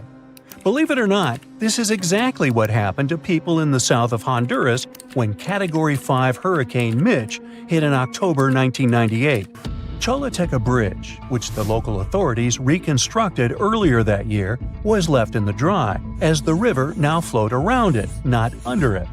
The structure soon became famous online as the Bridge to Nowhere. This waterway shifted its course overnight, but it normally happens over longer spans of time. A river will stop flowing straight when there is even the tiniest change in the landscape around it. Even something as tiny as a mouse can weaken a riverbank. Imagine a family of mice decides to start a home somewhere by the river and digs a cozy hole. Over time, water gets inside this hole and starts washing away any loose soil. Give it a couple of centuries, and the river will now have a bend in this place. And if you're worried about the mice family, don't be, because they moved out a long time before the water flooded their home. Things happen even faster for small streams because, well, their beds are also smaller. The current breaks down stones, the ground takes them in, and voila, a riverbed or bottom is formed. The current is the strongest in the middle of the waterway, and its power directly shapes the riverbed. The water flowing through rivers is full of soil and other particles. All this stuff goes from the spring into the mouth of a river and into Earth's oceans. In some cases, these particles build up at some point, and that's how new beaches, probably including your favorite, are born from fine-grained sand. On the other side of the river, the flow of water is much faster, so this fast-moving current literally slams against the next bank. Then, the process of erosion starts all over again. River erosion is what happens when the flowing water takes away soil. And I have to tell you, things go super fast there. That water is so energetic, it can even carve into rocks, creating a canyon. If the riverbanks consist of loose material, such as humus, that's the soil you plant a flower in, then it is easier for the flowing water to erode it. Rivers in the plains are often wide and slow because there's little resistance from the ground around them. So you don't have to worry about waves tipping over your boat on a flatland river. In the mountains, streams quickly wash away all the surface soil and gravel, revealing the bedrock beneath them. It's tightly bound, so mountain streams are literally set in stone, as they cannot wash away this bedrock. So we have erosion to blame for waterways changing their course, and also mountains and hills. When a stream reaches a mountain or simply a rock, it has two choices: to flow around it or carve its way through it. In flatlands, rivers don't have any natural competition, so they choose a more winding path. All this twisting and turning increases the river's total length from the source to the mouth. One such example is the mighty Mississippi River in the U.S. It has a lot of curves and bends, which are called meanders. In the last century and a half alone, the Mississippi changed its course several times. The last major case was in 1876 when it left the historic city of Vicksburg in the dry. 2 years later, a team of American engineers came to the area to construct the Yazoo Diversion Canal, which took 25 years to complete. Thanks to it, ships could once again sail to Vicksburg, reviving the town's economy. What happened in this southern U.S. town in the 19th century is an ordinary natural consequence of river erosion. The bends in a waterway grow sharper over time, making the water flow faster. This speeds up erosion, and individual bends slowly start approaching each other to the point they merge. When this happens, the river straightens up overnight, leaving a lake in the form of a horseshoe in the place where the bend was. This newly formed body of water is called an oxbow lake. These still water lakes either dry up, since they're no longer fed by a spring, or they turn into swamps. In some cases, humans use them as water meadows used for agriculture. Lake Chicot in Arkansas is the largest oxbow lake in North America, formed by the Mississippi several centuries ago. The source of the Mississippi is a lake in Minnesota, but a river can also start when two other watercourses become one, or when the water simply bubbles up from under the ground. Even melting snow can feed a river, like the Amazon gets its water from the Andes. Determining the source of a waterway can be tricky, so the debate about whether Amazon or the Nile is longer is still ongoing. What scientists know for certain is that the Amazon carries more water than any other river. 1/5 of all the fresh water that enters Earth's oceans comes from this South American river. When you look at the Amazon River on a map, you'll notice how it flows from Peru to Brazil, that is, from the west to the east. This direction might seem odd when you compare it to the Mississippi, which flows to the south on the map. It's so confusing because you probably know rivers flow down, affected by gravity. But down doesn't automatically mean south. Running water will try to find the easiest route down, so there are no rules in terms of cardinal directions. The Nile River is the best example of this, as it actually flows north into the Mediterranean Sea. Northern Egypt, where all those pyramids are located, is on lower ground than Sudan, where the Nile is formed when the Blue Nile and the White Nile merge. Ab in northern Asia and the Mackenzie River in Canada both flow northwest, while the Yellow River in East Asia flows in the same direction as Amazon, to the east into the Pacific Ocean. These major rivers are some of the best examples that a stream doesn't have to flow from the north to the south. Gravity is the only important factor that determines which way a stream will flow, as running water is all the time pulled downwards. The flow of water is faster on steeper slopes. When there's a sudden drop in the flow, waterfalls form. Angel Falls in Venezuela is the highest waterfall on the planet, with water dropping from a height of 2,600 feet. Watch your step. In a waterfall, the falling water can easily reach the speed of a Thompson's gazelle, but as a river approaches the end of its journey, it slows down significantly. The stream doesn't have enough energy to cut into the nearby land. All the sediment it has picked up along the way, such as sandstone, slows it down. At the place where a river meets the ocean or a lake, it gets rid of the sediment along its banks, creating a delta, an area rich in fertile soil. The Ganges in India has the biggest delta in the world, several hundred miles wide and visible from space. The Amazon, on the other side, doesn't have a true delta because the strong currents of the Atlantic Ocean wash away everything the torrent brings. The deepest section of the riverbed that runs along its middle is called a channel. This is where the current is the strongest, so ships travel on top of these channels. When engineers want to expand a waterway, they simply dig a deeper channel and voila, larger ships can now pass. This is just one way humans alter watercourses. We often strengthen the banks of a river to prevent erosion or build dams that stop or divert the flow of water. The oldest operational dam on the planet dates back to the time of Egyptian pharaohs. It was, of course, the first damn thing. So it turns out that you can't drive between South America and North America, and there's a simple reason for that. There are no roads connecting the two continents, not even a rudimentary one. Technically, you could try your luck crossing on foot, but let me tell you, that would be a huge mistake. The region that connects the two continents is called the Darian Gap. It stretches across southern Panama's Darian province and the northern part of Colombia. The only land route there is a 60-mile jungle trek. Crossing it can take anywhere from 3 to 10 days. It depends on weather conditions, how much you're carrying, and honestly, just pure luck. Chance plays a big role here, because this isn't some chill, relaxing nature walk.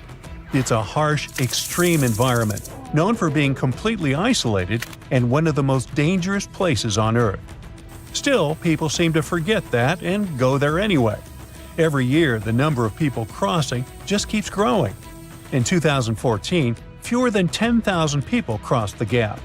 In 2023, that number increased to 520,000. Now, you might be wondering, what are so many people doing in the middle of the two American continents, risking all that danger? Well, that's because the Darian Gap has become a route for refugees migrating to North America. But to get there, they face all kinds of dangers, from insect bites and infections to serious fractures. We're talking about a no-man's land. Since there are no police stations, immigrants must also watch out for thieves. Along the way, they have no choice but to rely on and support each other. Most people start the crossing with at least a tent or tarp, rain boots, water, and some food. But these things get heavy fast, and people normally can't carry enough supplies for the entire journey. At some point, people start drinking river water to avoid dehydration. But the water's full of bacteria and dirt, so it causes intestinal issues.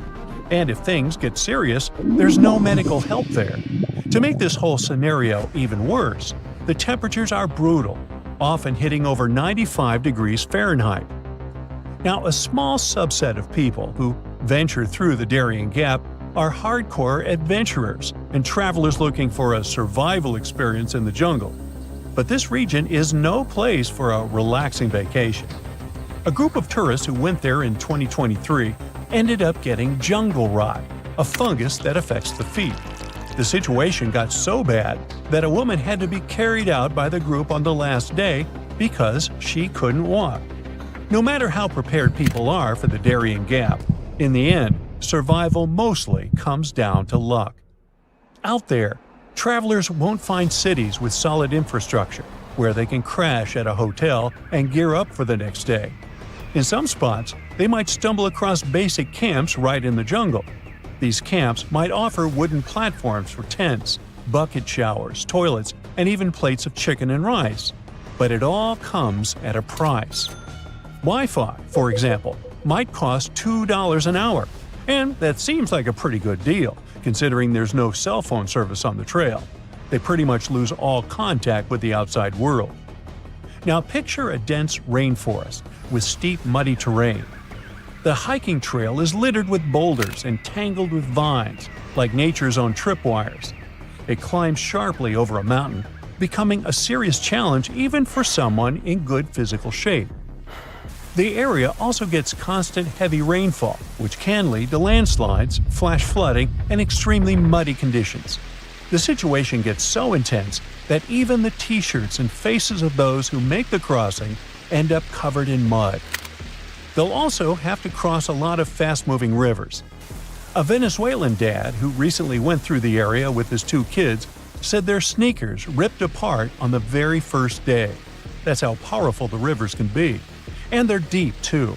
Sometimes the water reaches all the way up to their shoulders. But the dangers in that area aren't recent. For centuries, the Darian Gap was thought to be impossible to cross. The first Europeans who ventured into Latin America saw it as kind of a jungle training school. They totally knew about its dangers, but still, many adventurers tried to make the crossing in the years that followed. In 1854, for example, an expedition disappeared for 49 days in the jungle, battling starvation and exhaustion. Then again, in 1870, a group of 100 men set out to cross it. Even though they were well prepared and carried cutting-edge equipment for the time, they still suffered tremendously during the journey. They had to rely on incredible resilience to survive the challenge. Over the years, people who ventured in often ended up passing away from hunger, thirst, and even drowning in rivers. They also faced the risk of being attacked by dangerous animals like jaguars, white-lipped pecaries, and the fer-de-lance, a fast, irritable snake that is one of the most venomous out there. The area is also swarming with mosquitoes, which can spread serious health problems. Leaning against trees to rest can also be risky. This jungle is full of spiked chunga palm trees, which are covered in long black spines up to 8 inches long. Unfortunately for us, these spines are covered in all sorts of bacteria. Just brush against a chunga, and you could end up with infected wounds. And yet another danger is getting lost in the dense forest and never finding your way back to safety. These days, though, this risk is a lot lower. Some people have mentioned color-coded markers that help guide travelers and keep them from going the wrong way. If they see blue or green fabric tied to trees, it means keep walking. But if they spot red fabric, that's a sign they're going the wrong way and need to turn around quickly. Since there are so many dangers, why not just build a road through the Darian Gap? While it might seem like a good idea, building a road connecting Panama and Colombia isn't really that simple. The Darian Gap has a humid climate, tough terrain, and constant rainfall, which means any attempt to build a functional road would be highly challenging and super expensive. Even though there have been previous attempts to fill in the gap. See, there's a huge road system called the Pan-American Highway, which stretches all the way from Alaska to the southern tip of Argentina. Nowadays, this highway hits a roadblock right at the Darian Gap. But it wasn't supposed to be like this, as the original idea was for the road to go through there. Leaders from Latin American countries tried to make this plan happen in the 70s, and then again in the 90s. But a lot of people were against it, mainly because they wanted to protect the local communities and the rainforest. Since the Darian Gap is mostly untouched by humans, it's one of the most biodiverse places on the planet. It's believed that 1 in 5 species are endemic to the region, meaning they only exist in that specific area, like the Darian pocket gopher and the slatty slender mouse opossum. A road would have really damaged the ecosystem in the area, so the plans were scrapped. Eventually, an alternative was created to travel by sea. At least 2 companies started a ferry service connecting the 2 countries. However, the business wasn't profitable, and they ended up shutting down. Not long ago, Panama decided to close the Darian Gap route. Now they're sealed off with barbed wire fencing. It might just be a matter of time before other routes are created. But if you are an adventurer looking to visit South America, it's probably not best to wait for that. Traveling by plane to